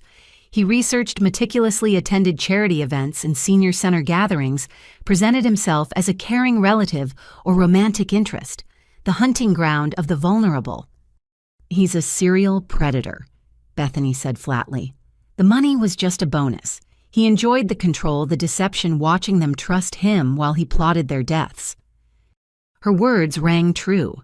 The journals showed increasing sophistication and decreasing remorse over time. He'd evolved from desperate thief to calculating killer, refining methods and expanding networks. Sharon had been his latest tool, but there would have been others if we hadn't stopped him. My phone rang, showing Mr. Harrison's number. His voice was urgent. Natalie, your father's lawyer filed a motion. He's claiming diminished capacity, saying the journals were fiction written for a novel. He wants them thrown out as evidence. The audacity was breathtaking. Caught with detailed confessions, Dad was trying to rebrand himself as a misunderstood writer. But I knew him better now, understood the depths of his narcissism. He made one mistake, I told Mr. Harrison. The entries include details only the perpetrator would know. Bank account numbers, specific drug dosages, times, and dates that match victim deaths. Fiction doesn't accidentally align with reality that precisely. That evening, I returned to Grandma's house to find a gathering on my lawn. Linda Patterson, Maria Gonzalez, Eleanor McKnight, Bethany Coleman, and others I didn't recognize. Victims and families united by Dad's crimes, drawn together by shared pain and determination. We're forming a foundation, Linda announced, the Rose Winters Foundation for Elder Protection. Your grandmother tried to warn people about Robert. We want to continue her work, educate families about predators who target the elderly. I stood surrounded by Dad's victims, transformed into advocates. From evil, good was growing. From betrayal, community was forming. Grandma would have loved the poetic justice of it. Inside the house, we organized. Eleanor, despite her recovery, proved a fierce strategist. Maria's children offered technical expertise. Linda brought legal knowledge from her own battles. We were building something powerful, something that would outlast Dad's legacy of theft and murder. I want to speak at the trial, Bethany declared. Even if Aunt Helen's case isn't officially part of it, people should know the scope of his crimes. Others agreed. The prosecutor had victim impact statements, but we wanted more. We wanted the world to understand that elder abuse wasn't just about money, but about destroying families, shattering trust, stealing final years that should be peaceful. As the meeting wound down, Sharon arrived with a box. She looked haggard but determined. These are from the storage unit, she explained. Photos, documents, things I think belong to victims' families.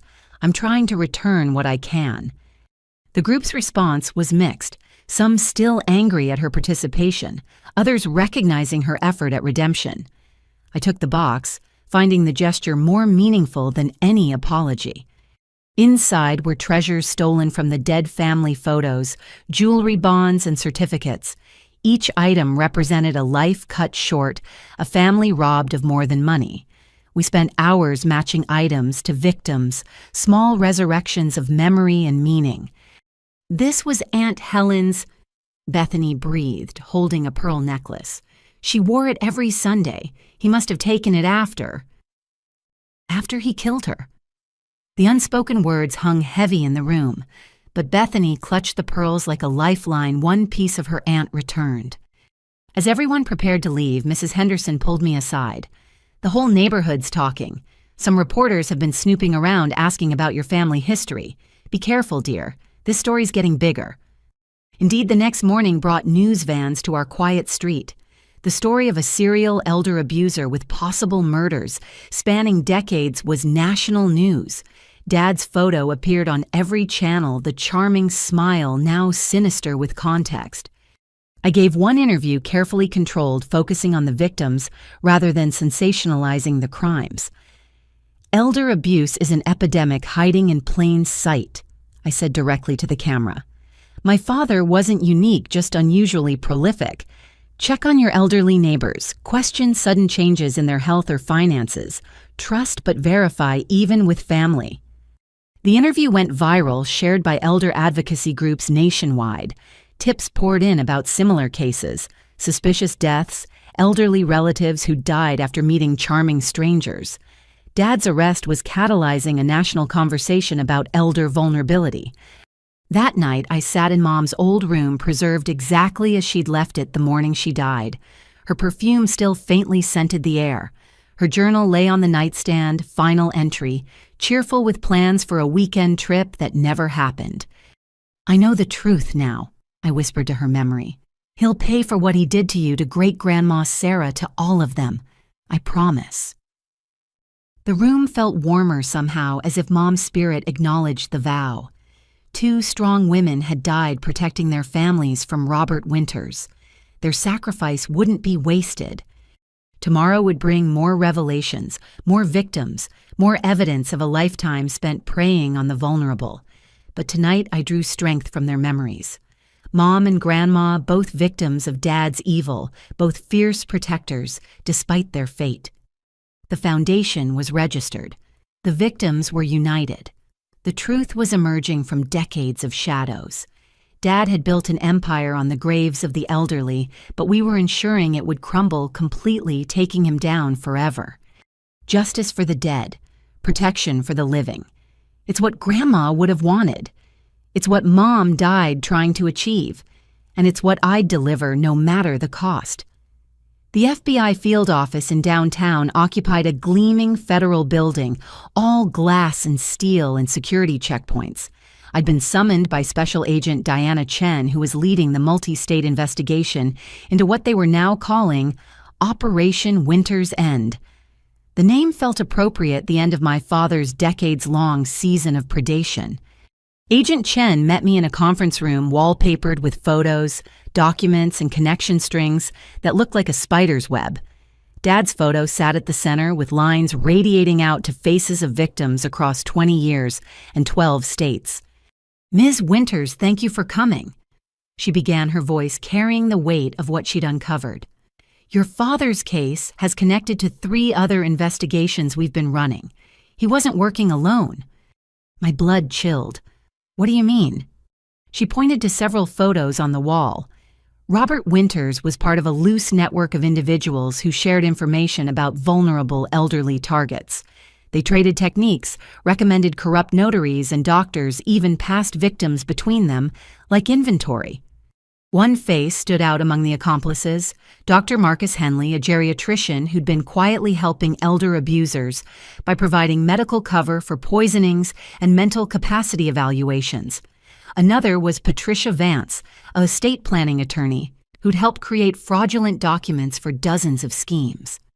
Sharon McKnight Winters has been invaluable, Agent Chen continued. She provided access to encrypted communications between your father and these associates. They called themselves the inheritors, like it was some kind of gentleman's club instead of a criminal conspiracy. She showed me printouts of messages that turned my stomach. Dad bragging about his success rate, sharing tips on optimal drug combinations, recommending targets to associates in other states. The casualness of their evil was breathtaking. "This message particularly concerns us," Agent Chen indicated. "Sent 2 weeks before your grandmother's death." I read Dad's words to Dr. Henley. "Rose is getting suspicious. Might need your special house call soon, the one that ends with natural causes on the death certificate." He was planning to murder her. I whispered, though part of me had suspected this truth. "We believe your grandmother's decision to create the video will and change her estate planning disrupted his timeline," Agent Chen explained. "She moved too fast for him to implement his plan. Her natural death 3 years ago was just that natural despite his intentions." Relief and horror warred in my chest. Grandma had died peacefully in her sleep, but only because she'd outmaneuvered her own son's murder plot. How had she lived with such knowledge? How had she smiled at family dinners knowing what he was? "There's more," Agent Chen said, pulling out another file. "We've connected your father to suspicious deaths in assisted living facilities where Dr. Henley had privileges, elderly residents who died unexpectedly after recent changes to their wills. We're exhuming bodies for toxicology testing." The numbers were staggering. Potentially 30 victims over 20 years, though proving murder this long after would be challenging. Still, the pattern was clear. Dad and his network had turned elder murder into an industry. "What do you need from me?" I asked, though the investigation's thoroughness was already overwhelming. "Access to everything your grandmother left regarding your father. She was building a case for years. Her evidence might help us identify victims we haven't found yet." I agreed immediately, arranging to deliver Grandma's files that afternoon. As I prepared to leave, Agent Chen stopped me with one more revelation. "Your father kept trophies," she said quietly. "Items from each victim. We found them in a climate-controlled storage unit. Would you be able to identify anything that belonged to your mother?" The drive to the FBI evidence warehouse passed in a blur. I'd thought I was prepared for more horror, but seeing Dad's trophy collection nearly broke me. Hundreds of items carefully labeled and preserved jewelry, watches, family photos, even locks of hair. The methodical organization spoke to a level of sociopathy I couldn't fathom. "Marie Winters, 1991. The evidence technician read from a label. Inside the clear bag was Mom's wedding ring, the one Dad claimed had been lost in the accident. Her driver's license, supposedly destroyed in the fire. A photo of her holding baby me, one I'd never seen before. And horrifyingly, a small vial of brake fluid labeled, 'Backup plan unnecessary.' He sabotaged her car," I said numbly. "He kept proof of his own crime like a souvenir." Agent Chen nodded grimly. "It's common with serial killers. They relive their crimes through these items. Your father saw each death as an achievement worth commemorating." I identified what I could each item, a gut punch of recognition. Great-Grandma Sarah's rosary, a pocket watch I remembered her father carrying, pieces of my family's history stolen and cataloged by the very person who should have protected them. Back at the prosecutor's office, the scope of the investigation continued expanding. Torres had connected Dad to 3 more suspicious deaths through financial records. Sharon provided detailed testimony about his methods turning state's evidence with a vengeance born of her own betrayal. He chose me specifically. She told the grand jury in recorded testimony I was allowed to review. Researched my financial situation, my mother's assets, even my psychological profile from social media. I wasn't a wife. I was a business acquisition. The grand jury had already returned indictments on 47 federal counts. State charges would follow. Dad faced multiple life sentences if convicted, though his new attorney was fighting every charge with expensive vigor. "Where's he getting the money for Reginald Blackwood?" I asked Torres, recognizing the name of one of the nation's premier defense attorneys. That's what we're trying to figure out, Torres admitted. Blackwood doesn't come cheap, and we've frozen all known assets. Someone's funding this defense, but we don't know who. The answer came from an unexpected source. Bethany Coleman had continued her own investigation, following financial trails the FBI had missed. She arrived at my house that evening with a laptop and a grim expression. "I found shell companies," she announced. "Your father was smart, but he trusted the wrong people. Dr. Henley kept records of their shared accounts, probably as insurance. When the FBI arrested Henley yesterday, his wife gave them everything. The records showed millions hidden in offshore accounts, money stolen from dozens of victims over decades. But more interesting was a recent transfer of $500,000 to Blackwood's firm from an account linked to Patricia Vance, the corrupt attorney. She's trying to keep him quiet," Bethany explained. "If your father talks, her entire career implodes.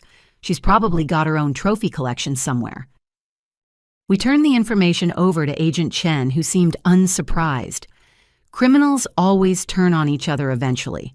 Vance just made a crucial mistake. That transfer gives us probable cause for a much deeper investigation into her activities. The next morning brought coordinated raids across 3 states.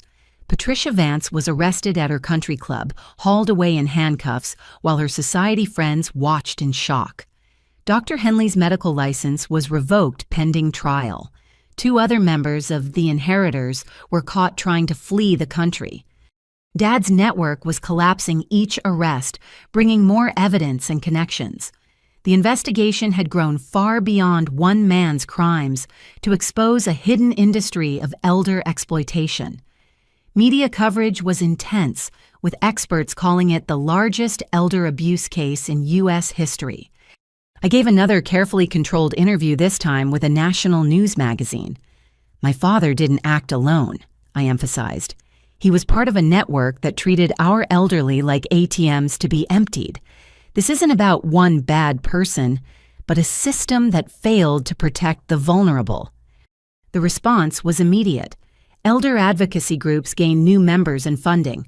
Legislation was proposed to strengthen penalties for elder abuse. Families nationwide began checking on elderly relatives, questioning sudden health changes or financial decisions. "Your grandmother would be amazed," Mrs. Henderson said over tea in her garden. "She fought this battle alone for so long. Now the whole country's paying attention."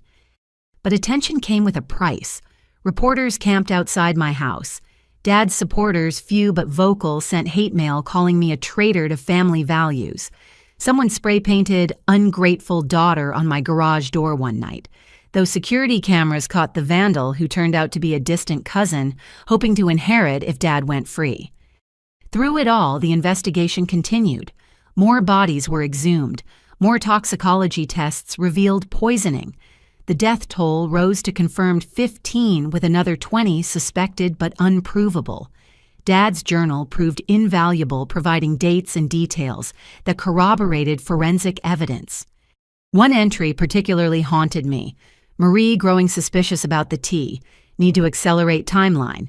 Break lines easier than slow poisoning. Make it look random. Natalie young enough to forget details. Rose will take her in solve custody problem. He'd planned my mother's murder with the same casual efficiency as a grocery list. My entire life shaped by his calculation that a 5-year-old would forget trauma and a grandmother would provide free childcare while he spent the insurance money.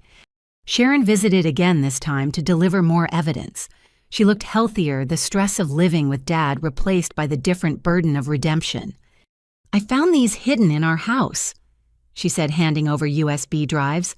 "He didn't know I knew about his hiding spots. There's video." The drives contained surveillance footage Dad had secretly recorded of victims in their homes.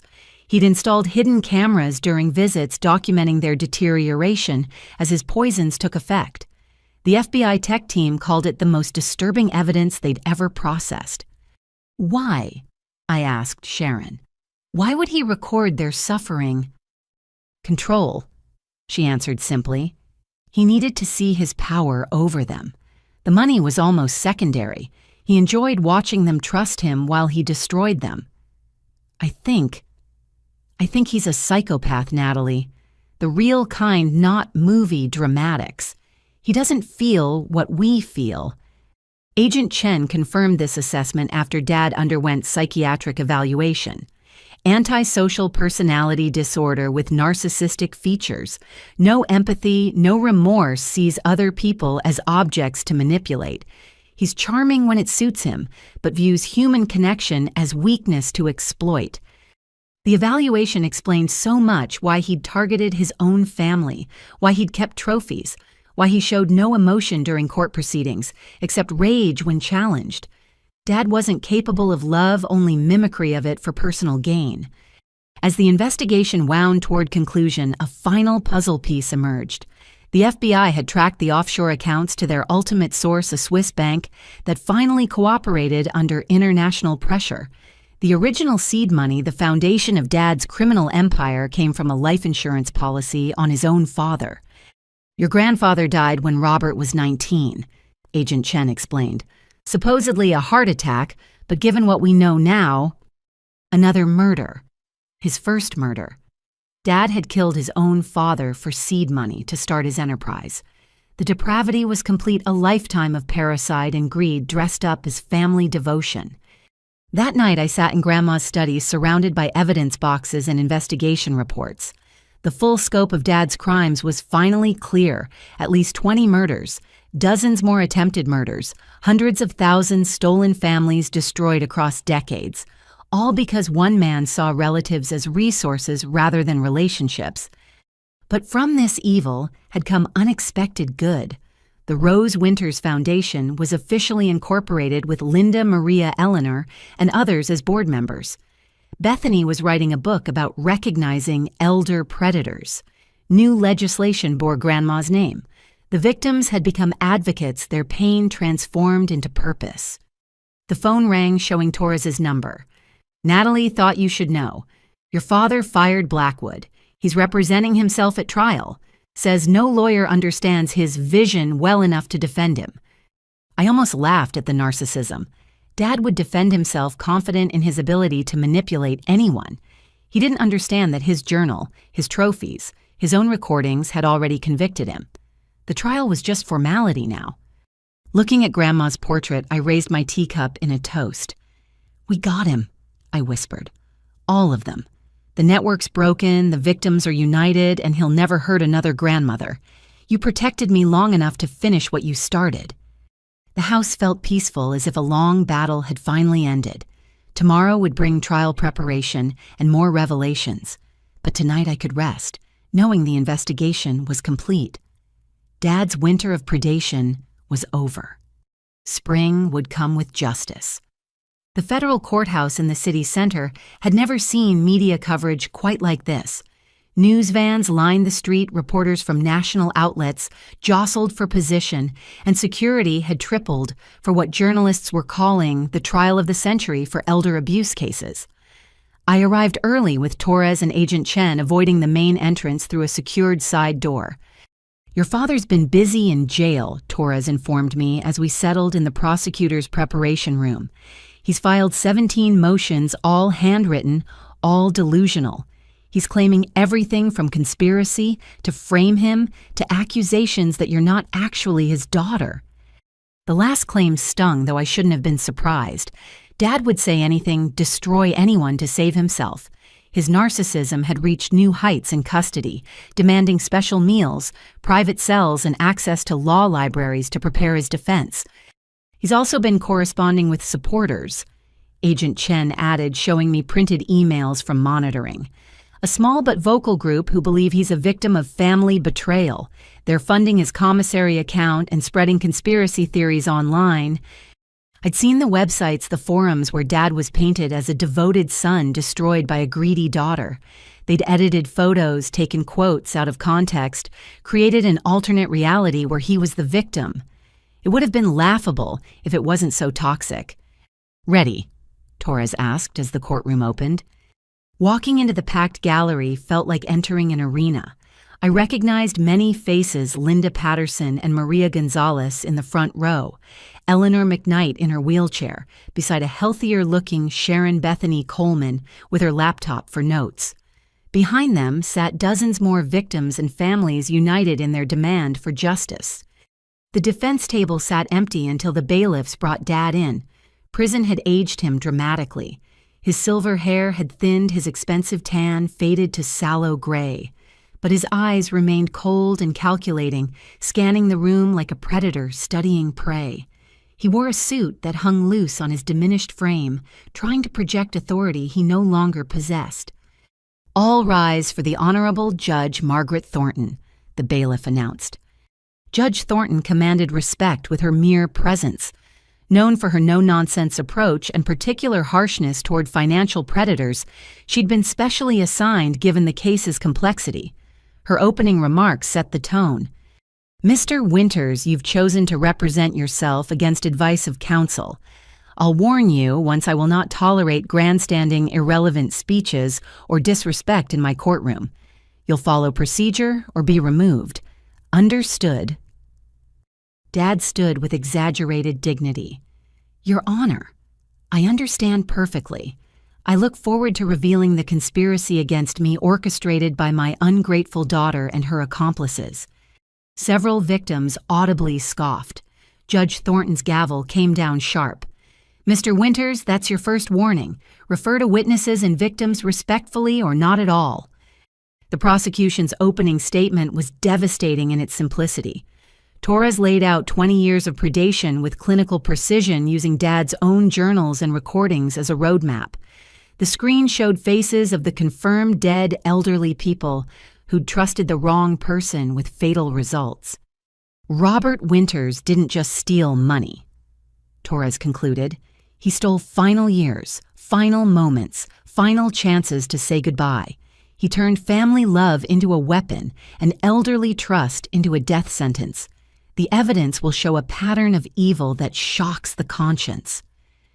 Dad's opening was exactly what I'd expected: narcissistic rambling disguised as legal argument. He claimed the journals were fiction, the recordings were edited, the witnesses were lying for money. He painted himself as a successful businessman, targeted by jealous relatives and corrupt prosecutors. "Even my own daughter," he gestured dramatically toward me, "conspires against her father for inheritance. She manipulated my poor mother, turned her against her only son. This trial is about greed, but not mine." Several jurors looked skeptical already. Dad had made the classic mistake of a narcissist, assuming his charm worked on everyone when it had long since curdled into obvious manipulation. The first witness was Sharon, who took the stand with visible nervousness but clear determination. Under Torres's gentle questioning, she laid out their relationship, the targeting of her mother, the escalating schemes. "He never loved me," she said quietly. "I was a means to an end. Every kiss, every kind word, every promise was calculated to get closer to my mother's money." Dad's cross-examination revealed his true nature. "Isn't it true you pursued me?" he demanded. "That you lied about your finances to seem more successful?" "I had $20,000 in credit card debt," Sharon replied. "You had me believing that made me worthless, that I was lucky you'd even look at me. Classic abuser tactics I learned in therapy." "Objection," Dad shouted. "She's not qualified to make psychological assessments." "Overruled," Judge Thornton said dryly. "The witness is testifying about her own experience. Continue, Ms. McKnight." Sharon detailed finding the benzodiazepine research, the forged documents, the growing realization of what she'd enabled. Her testimony about her mother's poisoning brought several jurors to tears. "He brought her tea every Sunday," Sharon said, voice breaking. "Called it their special tradition. She'd get confused after, but we blamed her age. He was poisoning my mother in front of me, and I served the cups." Dad tried to shake her testimony, but Sharon had found strength in truth. She admitted her own crimes, her willful blindness, her greed for an easier life. The honesty made her more credible, not less. Eleanor McKnight testified next, still frail but fierce with determination. She described the poisoning symptoms, the confusion, the fear of losing her mind. Photos showed her before and after, a vibrant businesswoman reduced to skeletal fragility. "I built my company from nothing," she said firmly. Worked 70-hour weeks, sacrificed everything. Robert Winters tried to steal it all with a cup of tea and a fake smile.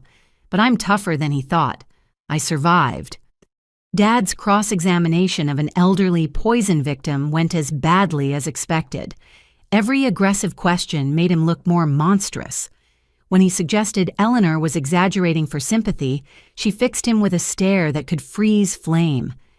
Young man. She said, though Dad was only 15 years younger. I've negotiated with Fortune 500 CEOs and union bosses. You're just another con artist who thought an old lady would be an easy mark. You were wrong. The gallery applauded before Judge Thornton could gavel them quiet. Dad looked genuinely shocked that his charm offensive had failed so spectacularly. The forensic evidence came next. Toxicologists explained the poisoning methods, showing how benzodiazepine in specific doses created confusion without obvious sedation. Handwriting experts confirmed the forgeries. Financial analysts traced the money trails through shell companies and offshore accounts. Mr. Winters was remarkably organized, one expert testified. His financial records read like a masterclass in elder fraud. He documented everything, apparently believing he'd never be caught. Dad tried to challenge the evidence on technical grounds, but his legal knowledge was Wikipedia deep.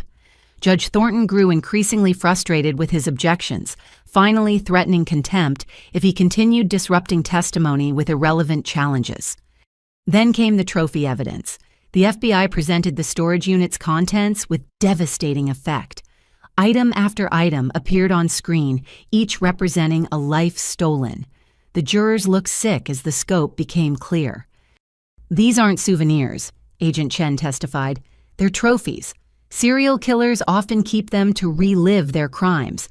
Mr. Winters labeled each item with victim names and dates, creating a catalog of conquests.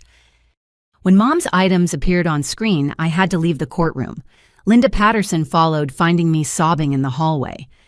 First time's the hardest, she said gently. Seeing proof of what you suspected. But you're strong, just like your grandmother knew you'd be. We'll get through this together. We returned to find Dad attempting to cross-examine Agent Chen about the chain of custody. She calmly destroyed every challenge her FBI training, evident in precise answers that left no room for doubt. Mr. Winters, she said when he persisted, your fingerprints are on every trophy. Your handwriting is on every label. Your DNA is on items that should have been destroyed in fires or accidents. There is no question of authenticity. The most damaging testimony came from Dr. Marcus Henley, who'd flipped completely in exchange for a reduced sentence. He detailed their partnership with clinical detachment, explaining how he'd provided medical cover for murders. Robert would identify targets, I'd become their doctor, he testified. A little too much medication here, a misdiagnosis there. Natural causes on the death certificate, no autopsy required. We refined it to an art. You murdered people, Torres stated flatly. We expedited inheritances, Henley corrected with chilling calm. Robert saw it as a business service, help families access money tied up in elderly relatives who were just lingering. The gallery erupted in disgust. Several victims' families had to be restrained.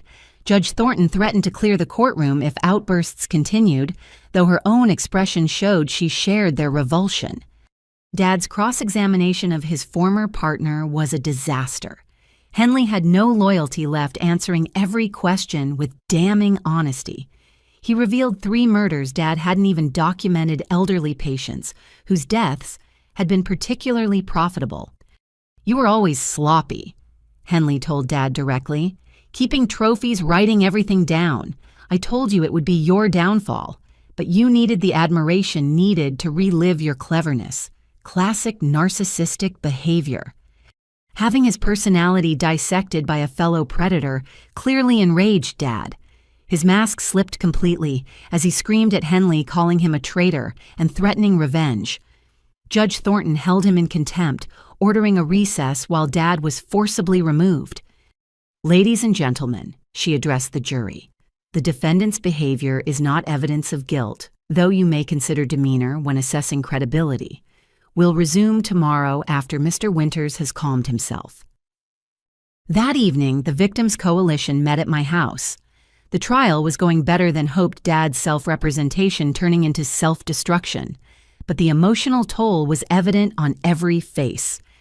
"Seeing him try to justify it," Maria said quietly, "like we deserve to be robbed because we're old, like our lives don't matter."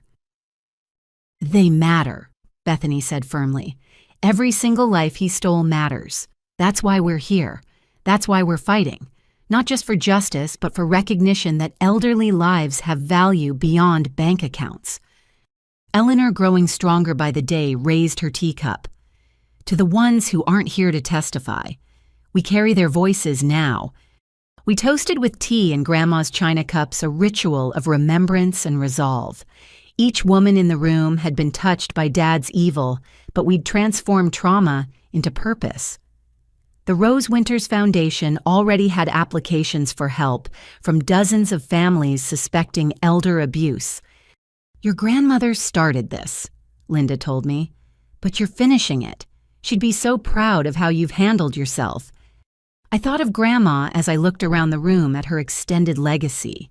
She'd protected me long enough to grow strong, to develop the skills needed for this battle.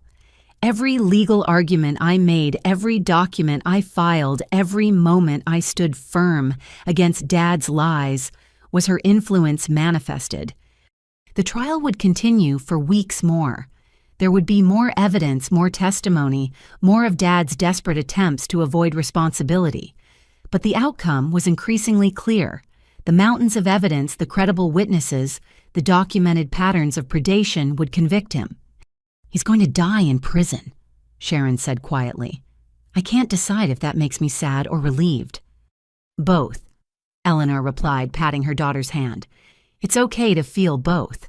He was a human being who chose to become a monster. We can mourn the man he could have been while ensuring the man he is never hurts anyone again."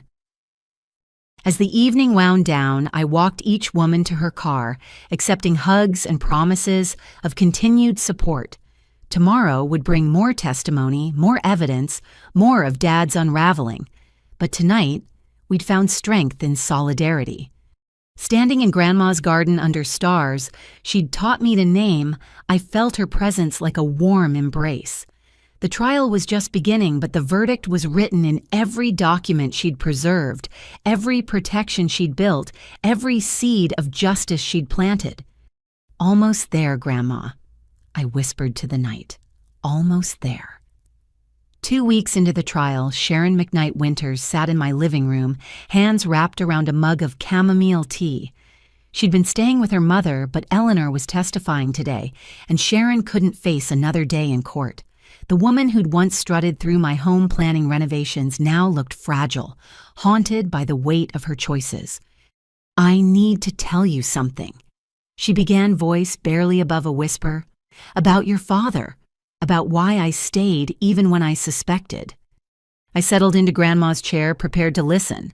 Sharon had been cooperating fully, but this felt different, more personal than legal testimony. "My second husband was abusive," she continued. "Not physically, but emotionally, financially. He destroyed my self-worth so thoroughly that when Robert came along with his charm and promises, I thought I'd found salvation." She laughed bitterly. "I was the perfect mark, desperate for validation, financially struggling with a wealthy mother I felt guilty about neglecting. Robert studied me like a textbook, found every weakness, every insecurity." "When did you first suspect something was wrong?" I asked gently. "The tea," she replied immediately. "About 3 months after we married. He was so insistent about making it himself, so particular about Mom drinking it all. When she started having confusion, he was so quick to suggest power of attorney, so prepared with the documents." Her hands trembled around the mug, but I pushed the doubts away, told myself I was being paranoid, that Robert loved us, that he was just being practical. The alternative, that I'd married another predator, was too horrible to consider. "What changed?" "Finding his journal," Sharon said.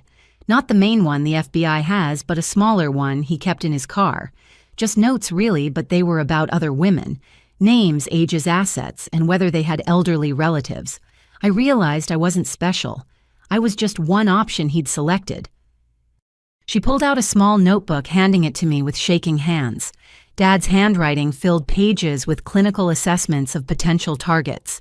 Sharon's entry was circled in red.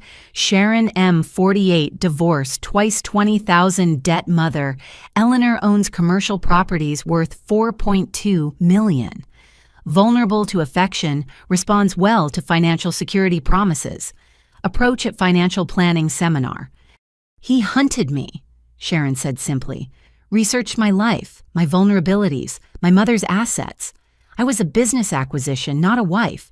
The moment I realized that, everything clicked into place. Why didn't you leave then? Fear, she admitted. I'd seen what he did to people who opposed him, the legal threats, the character assassination. And by then I was complicit. I'd signed documents, participated in schemes. He made sure I was dirty enough that leaving meant destroying myself. She described the escalating control, how Dad had isolated her from friends, convinced her that her family saw her as a failure, that he was her only source of stability. Classic abuse tactics refined over decades of practice. But when I saw him preparing documents about your grandmother's house, Sharon continued, I remembered meeting Rose once at a charity event. She was kind to me, genuinely interested in my life. The thought of Robert stealing from another woman like that, it broke something in me. You could have warned me, I pointed out, trying to keep accusation out of my voice. I tried to convince him the scheme wouldn't work, Sharon said. Told him you were too smart, that the documents looked fake. He said I was jealous of his mother's love for you, that I wanted you out of the picture. Every concern I raised got twisted into evidence of my own inadequacy. She showed me text messages between them, Dad's responses to her doubts dripping with contempt and manipulation. You're lucky I married you, one read. No one else would tolerate your paranoid delusions. Stop questioning me and remember your place. The night before we came to your house, Sharon revealed, I almost called you. Had my phone in hand, your number pulled up from when I'd researched you. But Robert came in, saw what I was doing.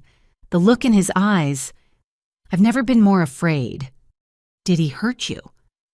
The question came out harder than intended. Not physically, he didn't need to. He just very calmly explained what would happen if I betrayed him, how my mother would suffer, how my children would learn what a failure I was, how I'd end up homeless and alone. Then he made me tea, the same special blend he gave my mother, and watched me drink every drop.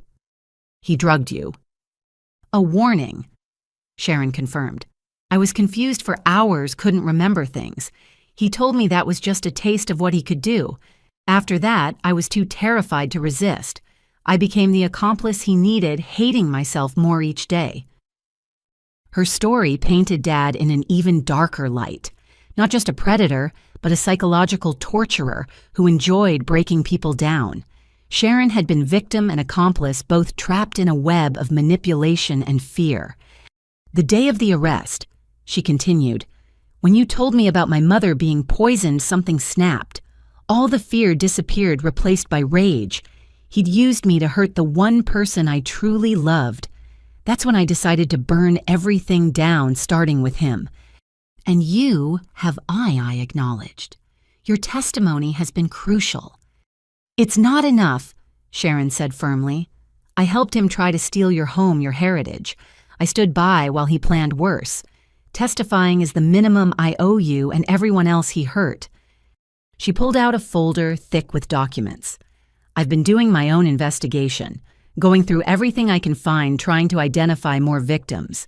These are people Robert researched but hadn't approached yet. I've been warning them anonymously, mostly about what nearly happened. The folder contained detailed notes on dozens of elderly individuals across multiple states.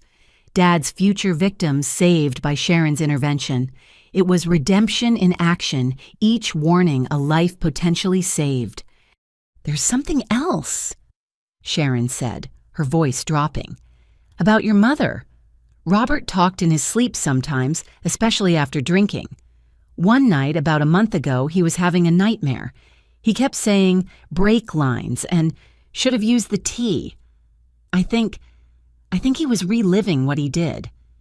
The confirmation hit like a physical blow, even though I'd already known the truth. Hearing that Dad still dreamed of murdering my mother, that it haunted his unconscious mind, provided a strange form of justice. He might be incapable of remorse, but his crimes followed him into sleep. I recorded it, Sharon added quietly, on my phone. I'd started recording him whenever possible insurance in case things went bad. The FBI has the files now, but I thought you should know. Even monsters have nightmares. We sat in silence for a while, two women bound by one man's evil. Sharon had made terrible choices, but she'd also been systematically broken down by a master manipulator. Her redemption couldn't erase her crimes, but it could prevent future ones.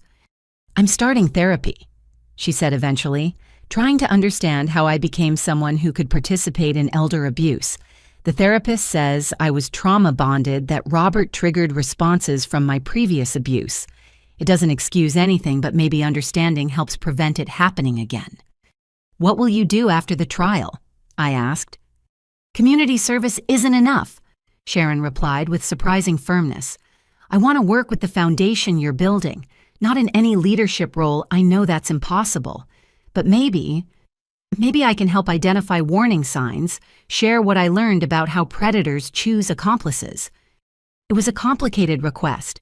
Many victims wouldn't want Sharon anywhere near the foundation, but her inside knowledge could be valuable. Her story, a warning to others who might be slowly pulled into similar schemes. "I'll discuss it with the board," I promised. "No guarantees, but we'll consider it." Sharon nodded, understanding the generosity even in that limited offer. "There's one more thing. About the house, your grandmother's house. Robert had backup plans if the will scheme failed. He'd researched contractors who do insurance fraud, looked into ways to damage the property that would look accidental. He was never going to stop. The revelation shouldn't have surprised me, but it did. Even failing Dad would have tried to destroy what he couldn't steal. The house that represented love and family to me was just an asset to him, worthless if he couldn't monetize it. "He hated that your grandmother loved you more," Sharon observed. "Every time he mentioned you, there was this rage underneath. You represented his failure proof that Rose saw through him. The house was just a symbol. He wanted to hurt you, not just rob you. He succeeded in that," I admitted. "Learning about my mother, seeing what he was capable of, there's no coming back from that." "But you're still standing," Sharon pointed out. "The house is safe, the foundation is growing, and he's going to prison forever. You won, Natalie. Despite everything he threw at you, you won." Eleanor's testimony that afternoon was powerful. She'd returned to her business empire's commanding presence, describing the poisoning with clinical detail that made several jurors visibly angry. Her love for Sharon was evident, but so was her determination to see justice done. "My daughter was a victim too," Eleanor stated firmly when asked about Sharon's involvement. "Robert Winters is a predator who specialized in breaking down women to access their relatives. Sharon will face consequences for her choices, but the real monster is sitting right there." She pointed at Dad with a steady finger. He tried to maintain his composure, but Eleanor's accusation clearly rattled him. Here was a woman he'd failed to kill, bearing witness to his methods. That evening, Sharon and Eleanor joined the victims' support group meeting.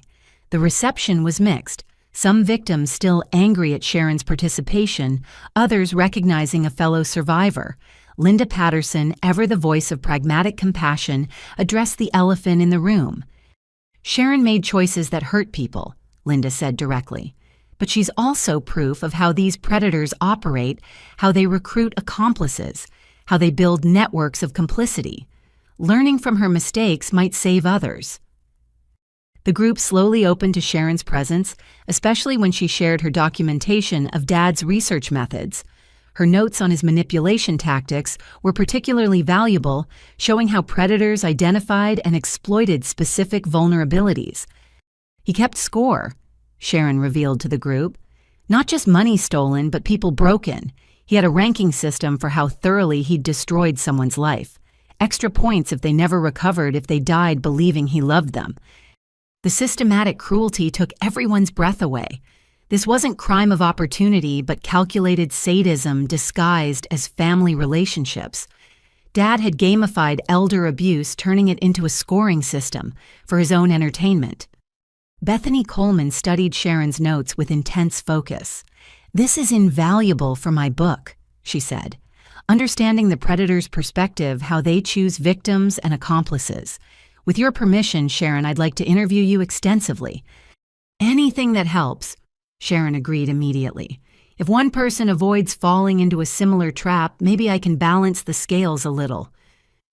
The meeting evolved into a strategy session for the foundation. With Sharon's inside knowledge and the group's collective experience, we developed screening tools for identifying potential elder abuse situations.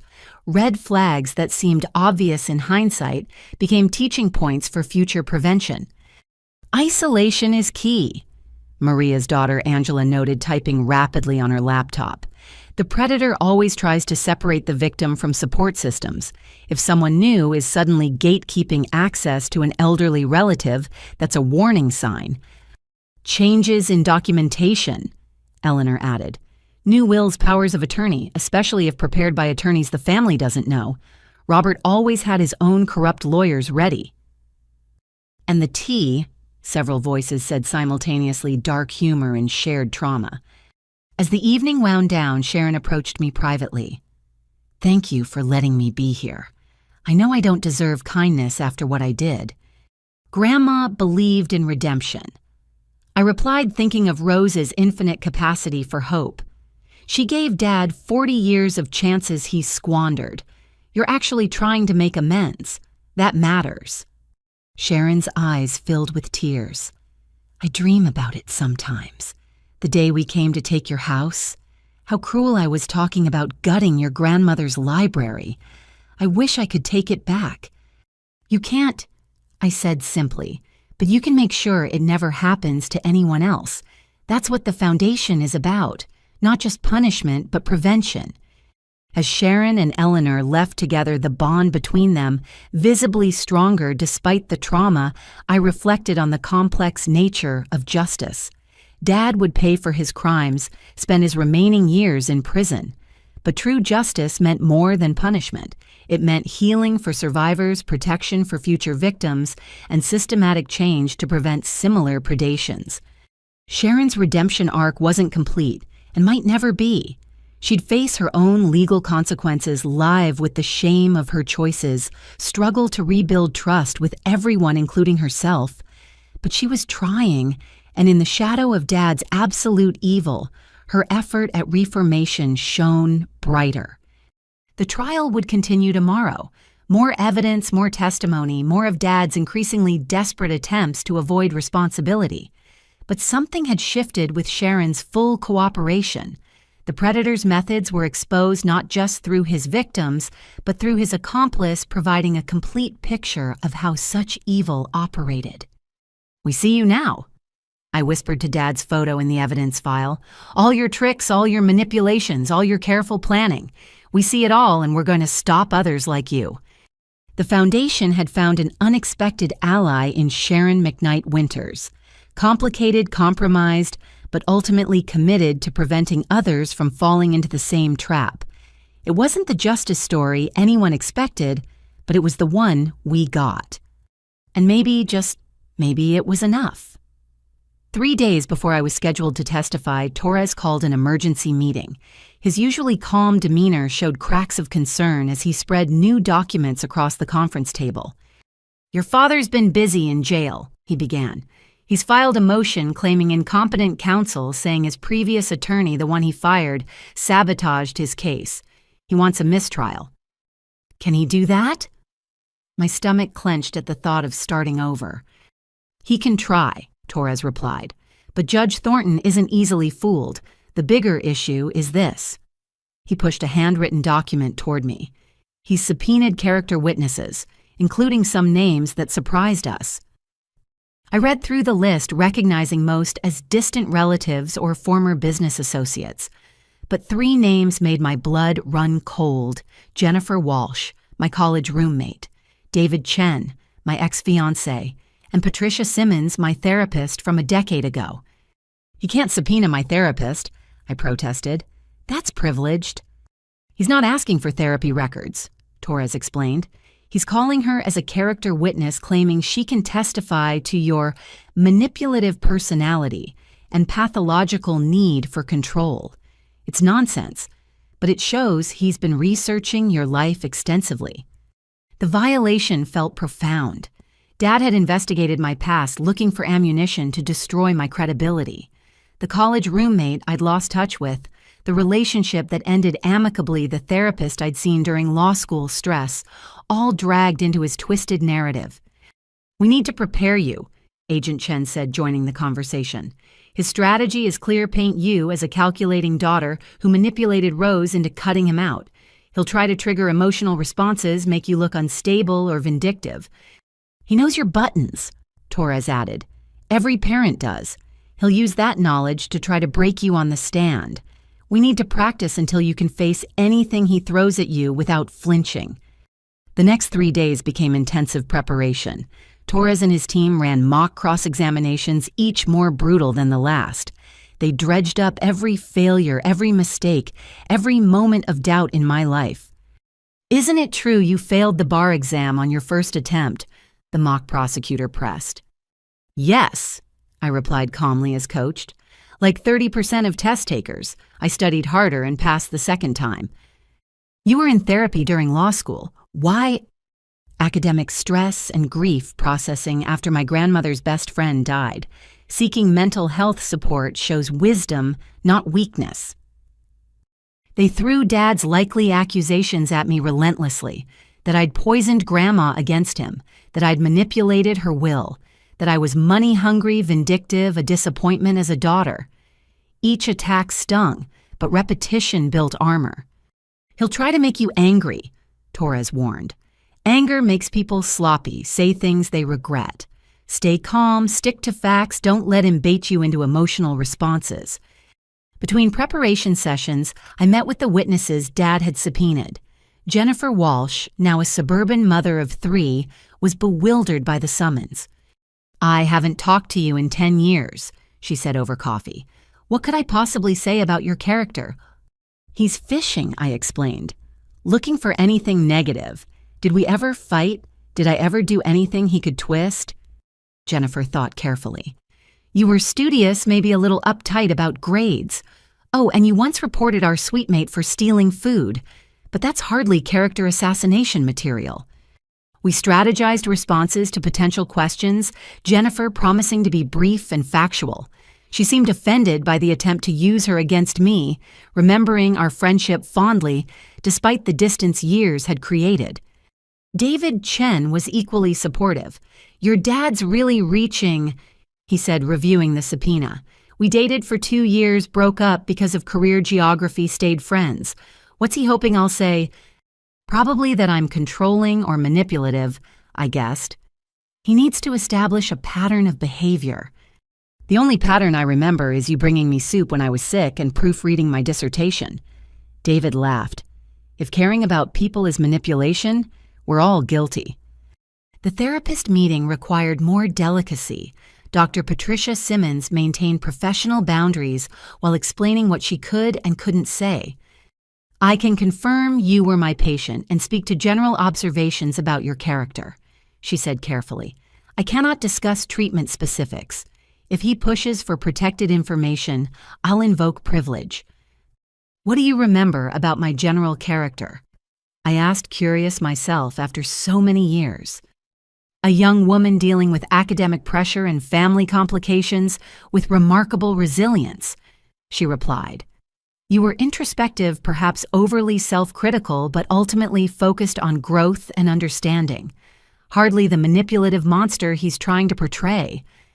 While I prepared testimony, the Victims Coalition marshaled their own resources. Linda Patterson organized a support schedule, ensuring I'd have friendly faces in the gallery throughout my testimony. Maria Gonzalez's children created social media campaigns to counter Dad's supporters' narrative. Eleanor McKnight hired a public relations firm to ensure accurate media coverage. We won't let him isolate you, Linda declared at an emergency meeting. That's what predators do, make victims feel alone. You'll see us every time you look up from that witness stand. Bethany Coleman had been researching Dad's supporters, discovering most were connected to earlier schemes. 3 are former accomplices who escaped prosecution, she reported. 2 are family members of other perpetrators. They're not defending your father so much as defending the entire ecosystem of elder abuse.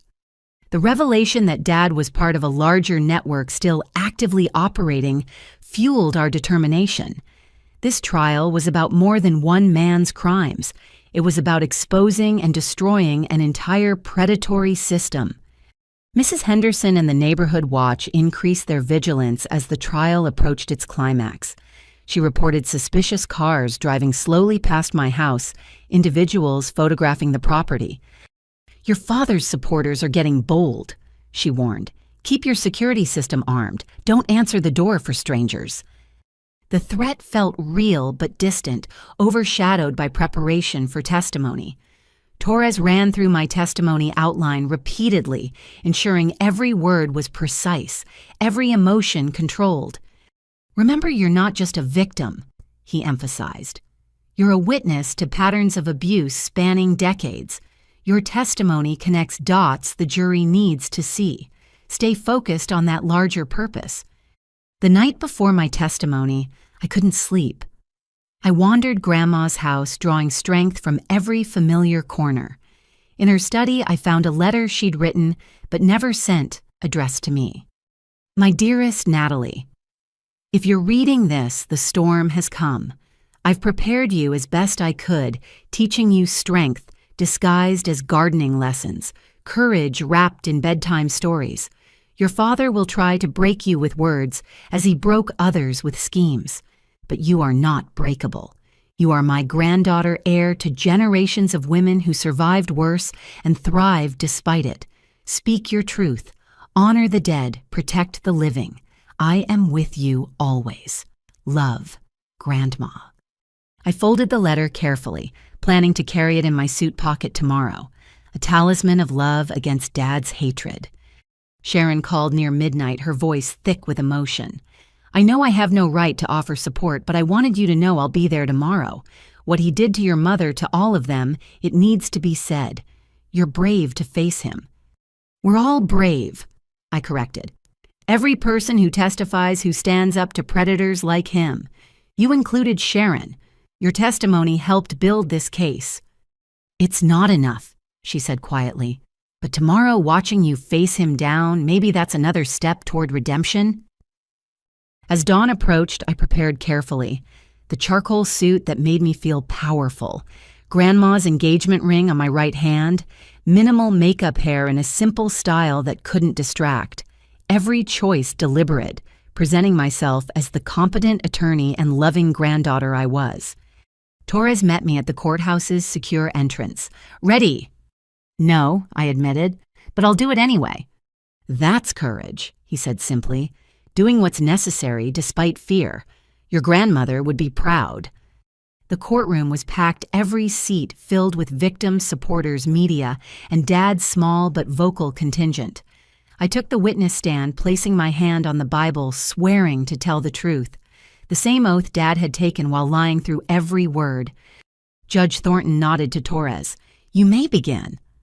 As Torres led me through preliminary questions, establishing my relationship to Dad and Grandma, I found my rhythm. The preparation paid off, answers flowing smoothly, emotion present, but controlled. I was not just Natalie, the granddaughter, but Natalie, the attorney, presenting evidence with professional precision. "Please describe your father's relationship with your grandmother," Torres prompted. "Complex and ultimately exploitative." I replied the words practiced but true. He presented himself as a caring son while systematically stealing from her for 40 years. She loved him despite knowing what he was hoping he'd change.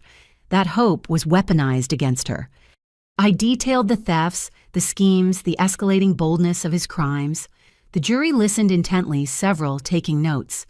In the gallery, Linda Patterson nodded encouragement while Mrs. Henderson dabbed at her eyes.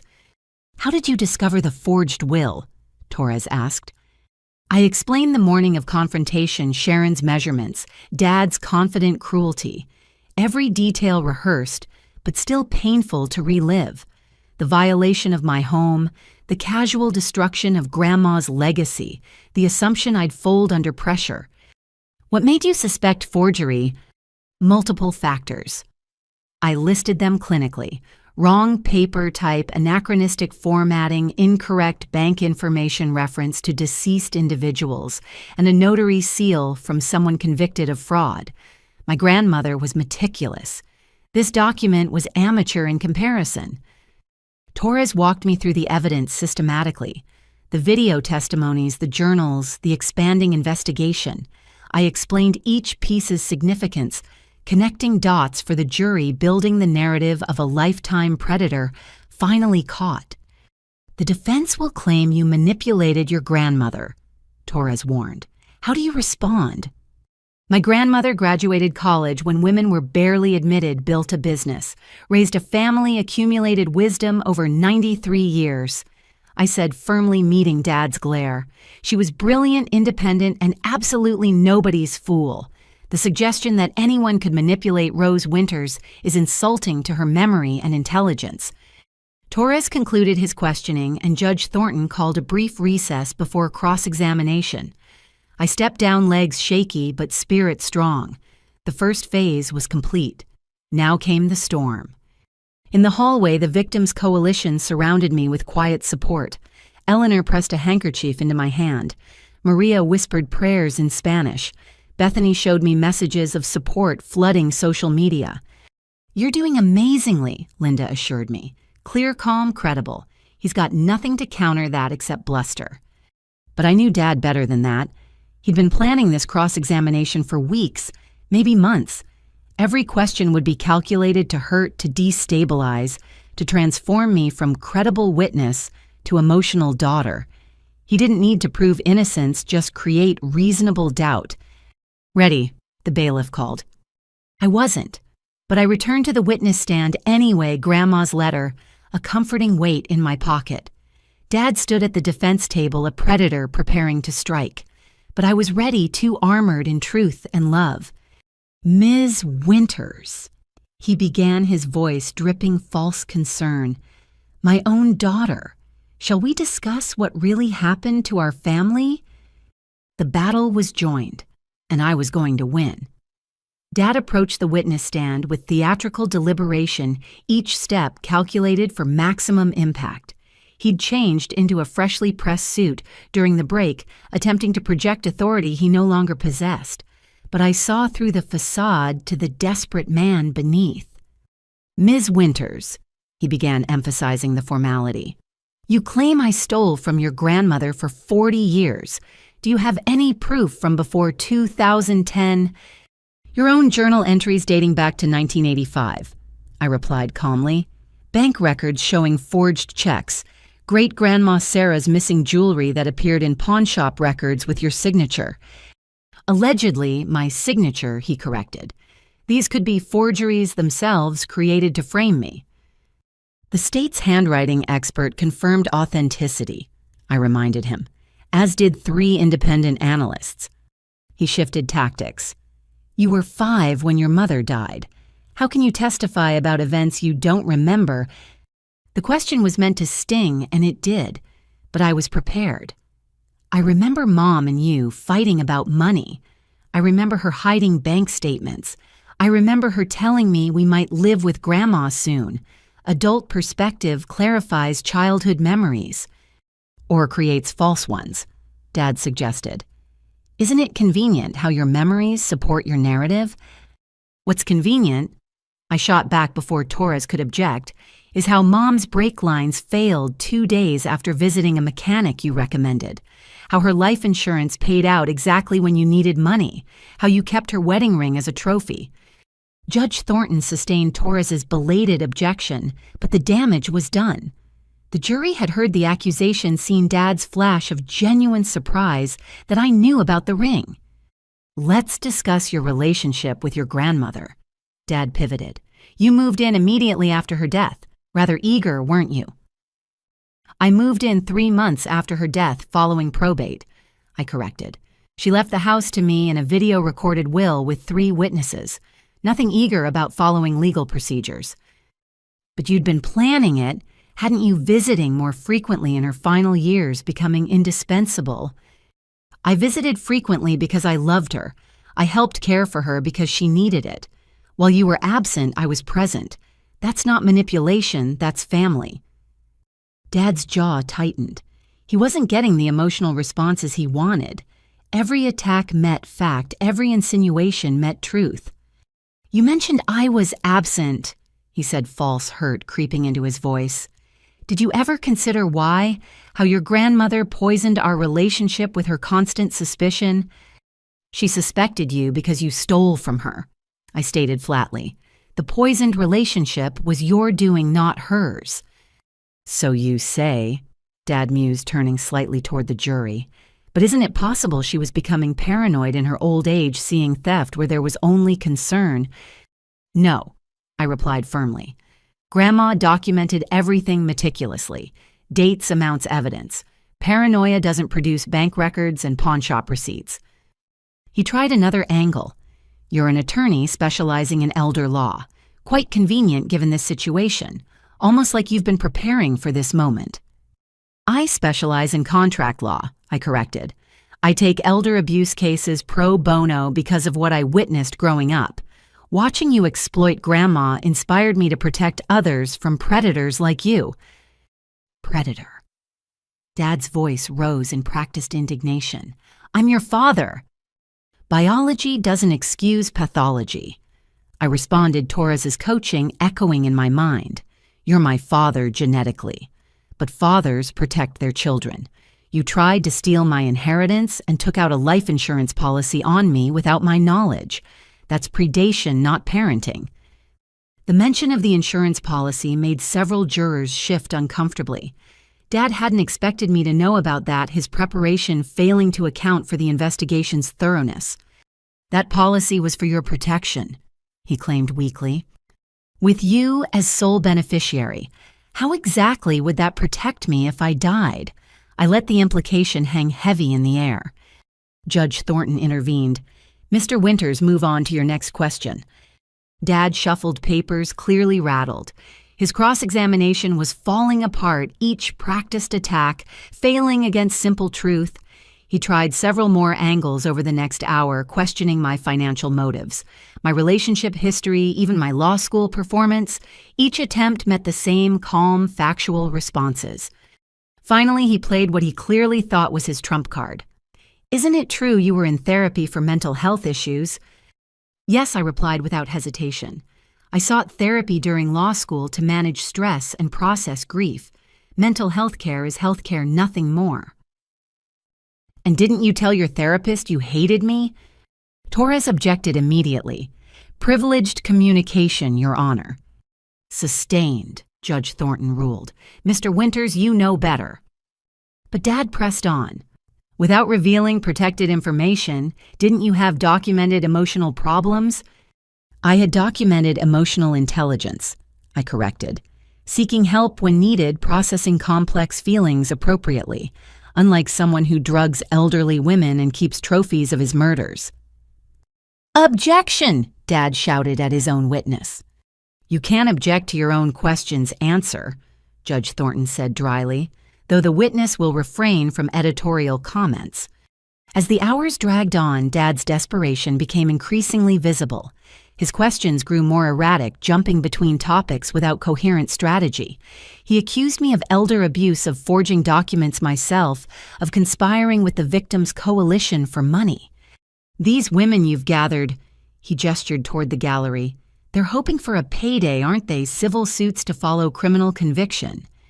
They're hoping for justice, I replied. Most have explicitly refused financial compensation, donating any recoveries to the foundation. Money was your motivation, not theirs. The foundation you conveniently run. The foundation has an independent board of directors. I'm not even a voting member. But you wouldn't understand organizing something without personal profit. By late afternoon, Dad was visibly exhausted. His silver tongue had failed him, charm curdling into obvious manipulation. The jury watched with increasingly skeptical expressions as he grasped for any foothold. "One final question," he announced, though Judge Thornton looked ready to end the circus. "Do you love me?" The courtroom went silent. It was a trap, of course. Say yes, and he'd use it to argue forgiveness. Say no, and he'd paint me as heartless. "I love who you could have been," I answered carefully. "I mourn the father you chose not to be, but I cannot love someone who murdered my mother, poisoned grandmothers, and destroyed families for profit. Love requires humanity you've proven incapable of demonstrating." Dad stared at me for a long moment, perhaps seeing clearly for the first time that his daughter was beyond manipulation. Then he spoke words that would haunt me forever. "Your mother said the same thing, right before her accident." The courtroom erupted.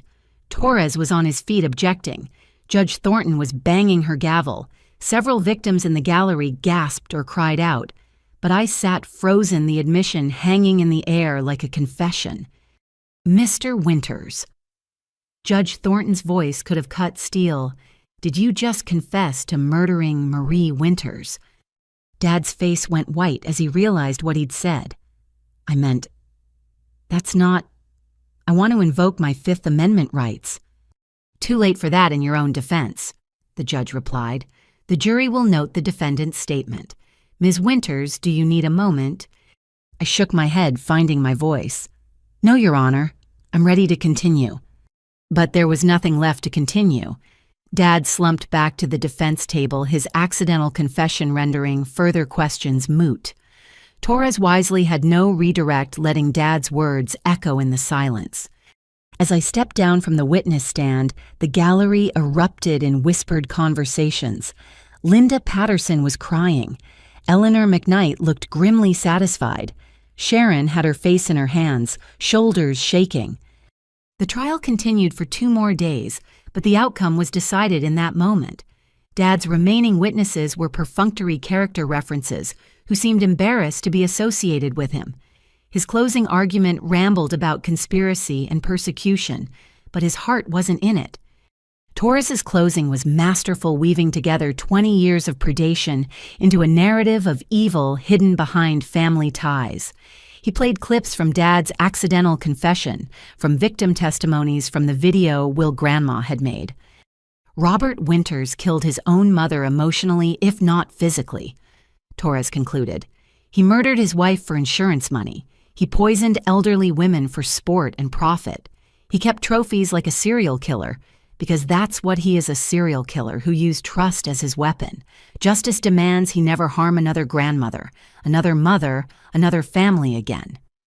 The jury deliberated for less than 3 hours. As we waited in the courthouse cafeteria, the victims' coalition surrounded me with support. We didn't talk about the trial or the expected verdict. Instead, we shared stories about the loved ones we'd lost, the memories Dad couldn't steal. When the bailiff announced the jury had reached a verdict, we filed back in solemnly. Dad sat alone at the defense table, his few supporters having abandoned him after the confession. He looked smaller, somehow. Ordinary evil, stripped of its camouflage. On count 1 murder in the first degree of Marie Winters, we find the defendant guilty. The words hit me like a physical blow, even though I'd expected them. Confirmation of what I'd always suspected but never wanted to believe. My father had murdered my mother. On count 2 murder in the first degree of Sarah Kowalski. The guilty verdicts continued for 40 minutes. Murder, attempted murder, fraud, elder abuse, conspiracy. Guilty on all 47 federal counts. The jury had believed us, believed, the evidence believed that evil could wear a father's face. Judge Thornton thanked the jury for their service, then turned to Dad. "Mr. Winters, you've been found guilty of crimes that shock the conscience. You betrayed the most fundamental human trusts, turning family into a hunting ground. Sentencing is scheduled for next month, but I'll note the federal guidelines suggest multiple life sentences." As the guards prepared to lead Dad away, he turned to look at me one last time. No remorse in his eyes, no recognition of wrongdoing, just cold hatred for the daughter who'd exposed him. "This isn't over," he mouthed silently. But he was wrong. It was over. His reign of terror, his network of accomplices, his decades of predation, all over. Outside the courthouse, media swarmed. I gave a brief statement focusing on the victims rather than victory. 20 years of stolen lives end today. But our work continues. The Rose Winters Foundation will ensure no family suffers what we've endured. Elder abuse thrives in shadows. We're bringing light. That evening, the coalition gathered at my house for a quiet celebration. No champagne or cheers, just tea and remembrance. We'd won, but victory felt hollow without the people we'd lost. "Your mom would be proud," Linda said softly. "You got justice for her and all of them." Sharon attended, still fragile but determined to make amends. "I know it doesn't mean much, but I'm sorry. For everything. For helping him, for not seeing what he was, for the pain I caused." "It means something," Eleanor assured her daughter. "Apologies don't erase harm, but they start healing. That's all any of us can do now, heal and help others." As the evening wound down, I found myself in Grandma's garden. The heritage tomatoes were blooming, defying Dad's plans to destroy them. Life persisting despite attempts to uproot it. Mrs. Henderson joined me as I'd known she would. "Quite a day," she observed. "Rose always knew it would come to this, prepared you for it without you even knowing." "She protected me while teaching me to protect myself," I agreed. "Even gone, she's still taking care of me." "And now you're taking care of others," Mrs. Henderson pointed out. "The foundation, the advocacy, the example you've set. Rose's legacy lives on through you." That night, I sat in Grandma's study writing the first newsletter for the Rose Winters Foundation. We'd already received dozens of applications for help families suspicious about sudden changes in elderly relatives' behavior or finances. Each case would be investigated, support provided, predators exposed.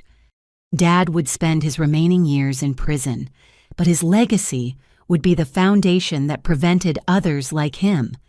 Every grandmother protected, every family saved, every predator stopped would be another repudiation of his evil.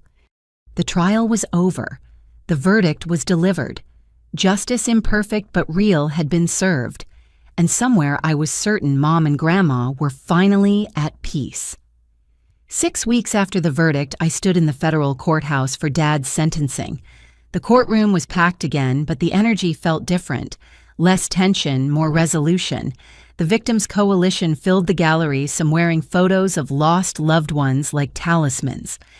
Dad entered in shackles, the orange jumpsuit hanging loose on his diminished frame. Prison had aged him rapidly, silver hair now completely white, the practiced charm replaced by hollow rage. He'd filed 17 appeals from his cell, all denied the legal system, finally immune to his manipulations.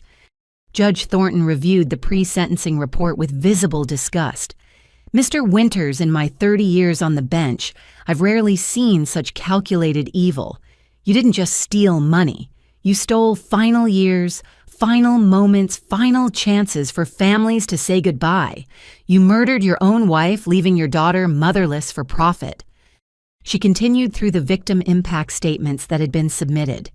23 families had written about their losses, the ripple effects of Dad's crimes across generations. Children who'd lost inheritances, grandchildren who'd lost grandparents, spouses who'd watched loved ones deteriorate from mysterious illnesses. "Does the defendant wish to make a statement?" Judge Thornton asked. Dad stood slowly, his prepared speech clutched in shaking hands. But instead of reading it, he turned to stare at me with naked hatred. "My daughter destroyed our family," he said, voice raw. "She poisoned my mother against me, conspired with these vultures." He gestured at the gallery, "to steal my legacy. I'm the victim here. I've always been the victim." The delusion was complete. Even facing life in prison, Dad cast himself as the wronged party. No acknowledgement of his murders, his thefts, his decades of predation. In his mind, he remained the hero of his own story. Judge Thornton's expression could have frozen hell. Mr. Winters, your inability to accept responsibility only confirms the necessity of removing you from society permanently. On count 1, murder, in the first degree, I sentence you to life without the possibility of parole." She continued through each count, the sentences stacking like building blocks in a tower of justice. 3 life sentences for the murders, 25 years each for the attempted murders, 15 years for each fraud count. The total was meaningless arithmetic exercise in ensuring Dad would die in prison. "Furthermore," Judge Thornton added, "I'm ordering full restitution to all victims to be paid from any current or future assets. You will have no books written, no interviews given, no profit made from your crimes. Your story ends here in silence and confinement." As the guards led Dad away, he managed one last look at me. But instead of hatred, I saw something worse, absolutely nothing. No recognition of me as his daughter, no humanity at all. Just the blank stare of a predator removed from its hunting ground. Outside the courthouse, the media pressure was intense but different. The story had evolved from sensational crime to advocacy movement. I gave my prepared statement about the foundation's work, then surprised everyone with an announcement. "We're establishing the Marie Winters Memorial Scholarship," I revealed, "for law students committed to elder advocacy. My mother never got to see me graduate, but her memory will help others fight predators, like the one who killed her." Sharon approached as the crowd dispersed. She'd been sentenced the week before 2 years probation and 500 hours of community service. The judge had recognized her cooperation and victim status, crafting a sentence that emphasized rehabilitation over punishment. "I've enrolled in social work classes," she told me, "focusing on elder care and abuse prevention. It's not enough, but it's something." "It's a start," I acknowledged. Grandma always believed in education as redemption. The foundation's work had exploded beyond our original scope. We'd hired full-time staff, established a hotline, created educational materials for families. Banks had started partnering with us to flag suspicious account activity. Medical professionals attended our seminars on recognizing drug-induced confusion. "Your grandmother lit a match," Eleanor McKnight observed at our board meeting that afternoon. "You've turned it into a wildfire of change." The impact was measurable. 3 elder abuse rings had been exposed using our identification methods. Dozens of families had intervened before theft or poisoning could occur. Legislation named for Grandma had passed in 7 states, increasing penalties and mandating reporting. But the personal aftermath was harder to navigate. I still lived in Grandma's house now, officially mine, but forever hers in spirit. Some nights I'd dream of Mom alive and laughing, warning me about Dad in words I hadn't understood as a child. Other nights Grandma visited my dreams, proud but sad, the weight of protecting me evident even in death. The trauma manifested in unexpected ways. I couldn't drink tea others prepared the association too strong. I obsessively checked locks installed. Excessive security started at unexpected doorbells. Trust even in innocent contexts came hard. "It's normal," my new therapist assured me. "You've discovered your entire life was shaped by a serial killer's choices. Processing that takes time." Bethany Coleman's book had been fast-tracked for publication. Inherited Evil Inside the World of Elder Predators was already generating advance buzz. She'd interviewed dozens of victims, creating a comprehensive guide to recognizing and stopping such crimes. "I'm dedicating it to all the grandmothers," she told me over lunch, "the ones we lost and the ones we saved." The book's publication coincided with a national conference on elder abuse that the foundation co-sponsored. Prosecutors, social workers, medical professionals, and advocates gathered to share strategies. I delivered the keynote address standing before 500 people who dedicated their lives to protecting the vulnerable. My grandmother knew she couldn't stop her son alone. I began looking out at the sea of faces. So she prepared me to stand here today, asking you to help stop all the Roberts who prey on family trust. Together, we're building a world where love isn't weakness and age isn't vulnerability. The response was overwhelming. New chapters of the foundation formed in 12 cities. Donations poured in from families who'd suffered similar losses. Corporate sponsors offered support, seeing elder protection as both moral imperative and business necessity. But the most meaningful moments came in quiet conversations. A woman in Seattle who'd intervened before her uncle could poison her mother. A man in Boston who'd recognized the warning signs in his father's new girlfriend. Families saved because we'd made our pain public. Each one matters. Linda Patterson reminded our survivor support group. We couldn't save our own, but we're saving others. That's the only victory that counts. Dad tried one last manipulation from prison, sending a letter through his lawyer, offering to reveal more victims' locations in exchange for a transfer to a minimum security facility. The FBI investigated found he was lying, trying to trade false hope for comfort. Even facing life in prison, he remained a predator seeking angles. "He'll never stop," Sharon observed when she heard. "Even if he lives to 90 in that cell, he'll spend every day plotting, scheming, believing he's the victim. That's who he is at his core." We'd all reached that understanding differently. Dad wasn't capable of redemption because he saw nothing to redeem. In his mind, the world owed him everything, and taking it was his right. Prison wouldn't change that, only contain it. The first anniversary of the trial brought unexpected closure. Phoenix authorities had been investigating Eleanor McKnight's poisoning, following financial trails Sharon had provided.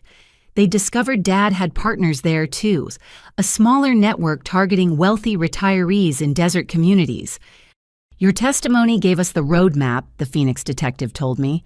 3 more convictions, 7 elderly victims saved. Your father's network is completely dismantled. That evening, I hosted a remembrance dinner. The Original Victims Coalition had grown to over 50 members each, bringing photos of lost loved ones. We set places for the dead, told their stories, celebrated lives cut short but not forgotten. To Rose Winters, Linda raised her glass of lemonade, who fought alone so we could fight together. To all the grandmothers we chorused, may their memories be revolution. Sharon attended, still finding her place in our complicated family of shared trauma. She'd completed half her community service hours, spending them at nursing homes, teaching staff to recognize predatory visitors. Her redemption remained a work in progress, but progress nonetheless. As the evening wound down, Mrs. Henderson pulled me aside with an envelope. "Found this in my garden shed. Rose gave it to me years ago, told me to give it to you when the storm passed." Inside was another letter in Grandma's handwriting. "My dearest sunshine, if you're reading this, you've weathered the storm and emerged victorious. I knew you would. You have strength you haven't discovered yet, compassion that turns pain into purpose. Your father took much from our family, but he couldn't take our love, our legacy, our determination to protect others. The house is yours now, not just in deed, but in spirit. Fill it with laughter he tried to silence, grow gardens he tried to destroy, welcome families he tried to break, make it a beacon of the hope he tried to extinguish. I'm proud of you beyond words, not for winning, but for fighting, not for exposing him, but for protecting others. You've turned our tragedy into triumph, our loss into love multiplied. Until we meet again, remember, you are loved, you are strong, and you are never alone. All my love, Grandma." That night, I walked through the house with new eyes, not as a battlefield where we'd fought off Dad's invasion, but as a sanctuary Grandma had preserved for healing.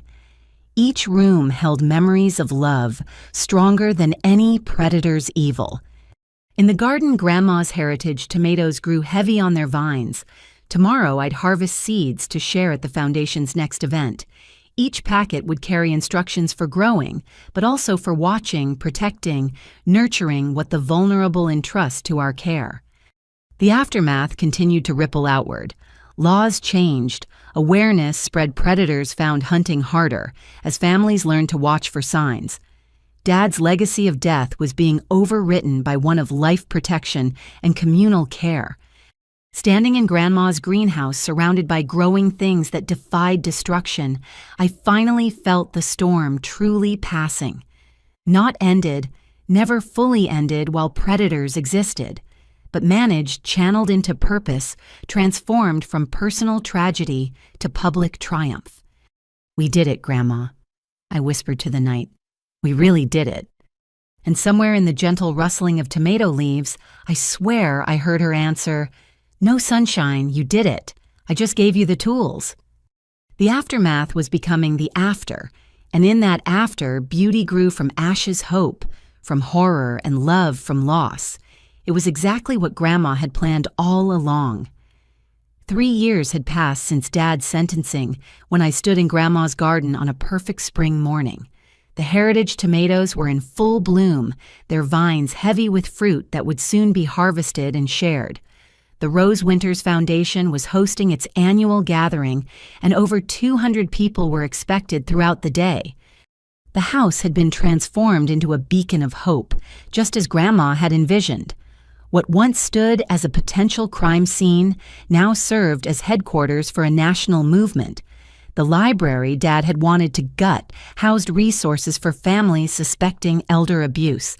The greenhouse Sharon had planned to demolish grew seedlings distributed to survivors, each plant a symbol of resilience. "The caterers are here," Mrs. Henderson announced, still my faithful neighbor, and now the foundation's volunteer coordinator, "and the first families are arriving." I smoothed my dress, one of Grandma's favorites that I'd had tailored to fit. Around my neck hung her pearl necklace recovered from Dad's trophy collection and reclaimed as a symbol of survival rather than theft. The early arrivals included familiar faces from the trial. Linda Patterson, now the foundation's vice president, had flown in from Tennessee, where she ran our southeastern chapter. Maria Gonzalez brought her entire extended family, 3 generations united in advocacy. Eleanor McKnight rolled up in a wheelchair she no longer needed, but kept for solidarity with those still recovering. "Look at what you've built," Eleanor marveled, gesturing at the banner's information tables and volunteers preparing for the day's events. Rose would be amazed. "We built it," I corrected, "all of us together." Sharon arrived separately, still navigating the complex dynamics of her role in our community. She'd completed her social work degree and now worked with Adult Protective Services, using her insider knowledge to identify potential victims. Her redemption wasn't complete, might never be complete, but she devoted her life to prevention. "I brought someone," she said nervously, introducing a young woman named Amy. "She reached out after recognizing her boyfriend's behavior from your interviews, got out before he could access her grandmother's accounts." Amy's story was one of dozens we'd hear throughout the day. Families who'd recognized warning signs intervened before tragedy struck, saved their elderly loved ones from predators who'd studied Dad's playbook. Each success story validated our pain's transformation into purpose. Bethany Coleman had arrived early to set up her booth. Her book had become required reading in elder care facilities nationwide, and she donated all profits to the foundation. Today, she was signing copies and collecting stories for her second book, focused on survivor recovery. "The ripple effects continue," she told me between signatures. "Publishers want books on financial elder abuse, medical professionals are developing better screening protocols, and law schools are adding elder law specializations. Your grandmother lit a fire that's still spreading." By noon, the garden overflowed with people. Survivors shared their stories in healing circles. Prosecutors offered legal advice. Social workers distributed warning signs pamphlets. Children played between the tomato plants, their laughter exactly what Grandma would have wanted filling her space. The formal program began after lunch. I stood at the podium we'd set up on the porch, looking out at faces marked by loss, but lifted by hope. My speech was memorized, but I set aside the cards speaking from the heart instead. 3 years ago, my father tried to steal this house, I began. He failed because my grandmother had spent decades preparing for his attempt, but she prepared for more than just defense. She prepared for this moment when her home would shelter, not just me, but all of you. I continued, "Each of you carries a story of loss. Parents, grandparents, spouses taken by predators who saw love as weakness. But look around. Your pain has become power. Your loss has become law. Your loved one's memories live in every senior protected, every predator caught, every family saved from what we endured. The crowd was silent, some wiping tears, others nodding with hard-won understanding. In the front row, our board of directors sat together, Linda Eleanor Maria Judge Thornton, who joined after retirement, and others who'd turned trauma into action. My grandmother believed in redemption. I continued glancing at Sharon. She gave my father 40 years of chances he squandered, but she also believed in justice and protection, in building walls against those who would harm the vulnerable. Today, we are those walls. I announced the year's achievements: 1,500 calls to our hotline, 300 interventions, 57 prosecutions, assisted 12 new state laws passed. Numbers that represented lives, saved families, preserved predators, stopped. But we're not done, I emphasized. Elder abuse evolves, predators adapt, and we must stay vigilant. That's why I'm announcing the Rose Winters Institute, a research center dedicated to studying and preventing elder exploitation. My grandmother was a teacher at heart. This institute will ensure her lessons reach every corner of our nation. The crowd erupted in applause. The institute had been a secret project funded by recovered assets from Dad's crimes and matched by corporate donors. It would train prosecutors, develop prevention programs, and ensure no elder faced predation alone. After the formal program, the gathering shifted to celebration. Local musicians played in the garden. Children painted flower pots to take home. Survivors planted new tomato seedlings, each plant tagged with a lost loved one's name. Detective Morrison, now retired but still consulting on elder abuse cases, found me during a quiet moment. "Your father's in solitary again," she informed me. "Tried to run a scheme on other inmates' commissary accounts. Even in maximum security, he can't stop predating." "He never will," I acknowledged. "But he's contained, and that's what matters." As afternoon faded to evening, the crowd gradually thinned. The original coalition remained, as I'd known they would, for our private tradition. We gathered in Grandma's dining room, setting places for our dead, sharing memories and updates. "Helen would have loved this," Bethany said, touching her aunt's photo. "She believed in community action, in women supporting women. This is exactly what she would have built." "My mother's proud," Maria added in her accented English. "I dream of her sometimes. She says we're warriors now, fighting for those who can't fight alone." Sharon sat quietly until Eleanor prompted her to speak. "I know I'll never fully atone," she said carefully. "But today, seeing Amy and others who escaped because we exposed these tactics, maybe my complicity led to something good. Maybe that's the best I can hope for." "Redemption isn't erasure," Linda observed. "It's transformation. You've transformed Sharon. That matters." As twilight settled over the garden, I found myself alone on the porch swing, where Grandma and I had spent countless evenings. The house glowed with warm light, filled with the echoes of hope and healing. Everything she'd protected had not only survived, but flourished. My phone buzzed with a message from the publisher. They wanted me to write a book about our story, the complete narrative of Dad's crimes, and our transformation of trauma into triumph. I'd been resisting for years, but maybe it was time. Grandma's story deserved telling in full. "One more thing to consider," Mrs. Henderson said, joining me on the swing. "That nice prosecutor James asked about you again. Maybe it's time to think about your own future, not just the foundation's." James Torres had indeed shown interest beyond professional collaboration, but I'd been too focused on building the foundation to consider personal possibilities. Maybe Mrs. Henderson was right.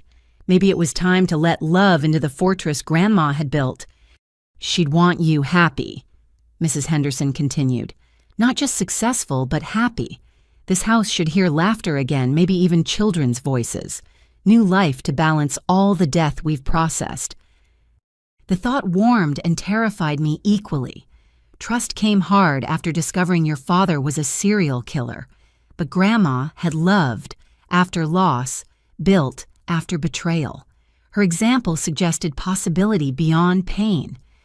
As the last volunteers cleaned up and the house settled into peaceful quiet, I walked through each room. The walls held photos, now coalition meetings, survivor celebrations, families reunited. Dad had tried to steal this space, but we'd multiplied its love exponentially. In Grandma's study, I sat at her desk and pulled out writing paper. The book would start with her, the woman who'd fought alone, so we could fight together. It would tell of her courage, her foresight, her transformation of one man's evil into a movement for good. But first, a letter to James. Just coffee, nothing serious. A small step toward the personal life Grandma would have wanted for me. A recognition that surviving wasn't enough. I needed to live. The phone rang before I could write. An unknown number, but I answered anyway. A trembling voice spoke. "Is this the Rose Winters Foundation? I think my son is poisoning me. I found your number online. Please, can you help?" "Yes," I said firmly, reaching for the intake forms. "We can help. You're not alone. Tell me everything." As I listened to another grandmother's fears, I felt Grandma's presence like a warm embrace. This was our true resolution, not just Dad in prison, but every elder protected, every family saved, every predator stopped. We'd built her dream from the ashes of our nightmare. The cycle continued, but differently now. Where once predators hunted in shadows, we shone light. Where once elders suffered in silence, we amplified their voices. Where once families faced exploitation alone, we stood ready to fight beside them.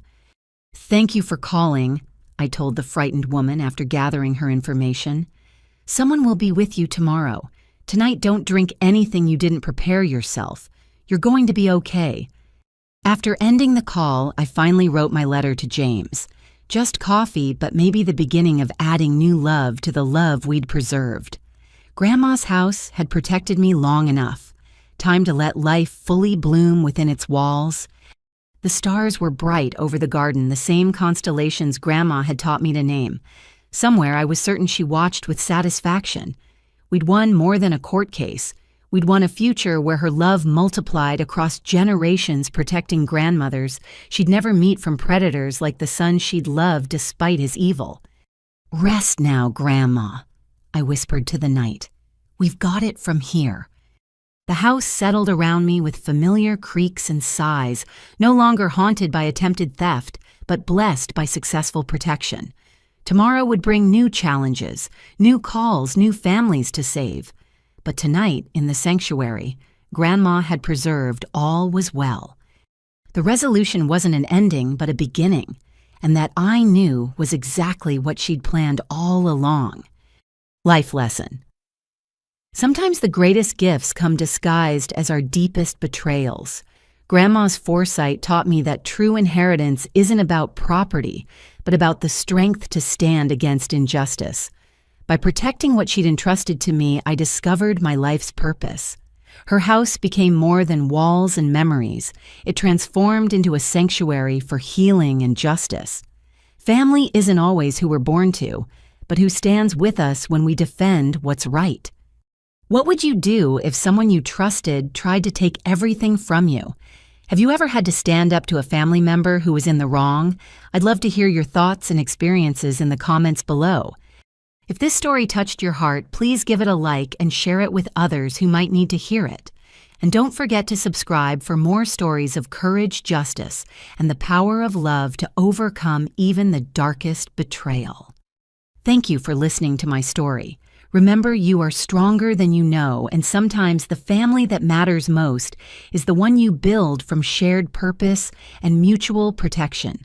Stay strong, stay vigilant, and never let anyone make you feel powerless in your own life.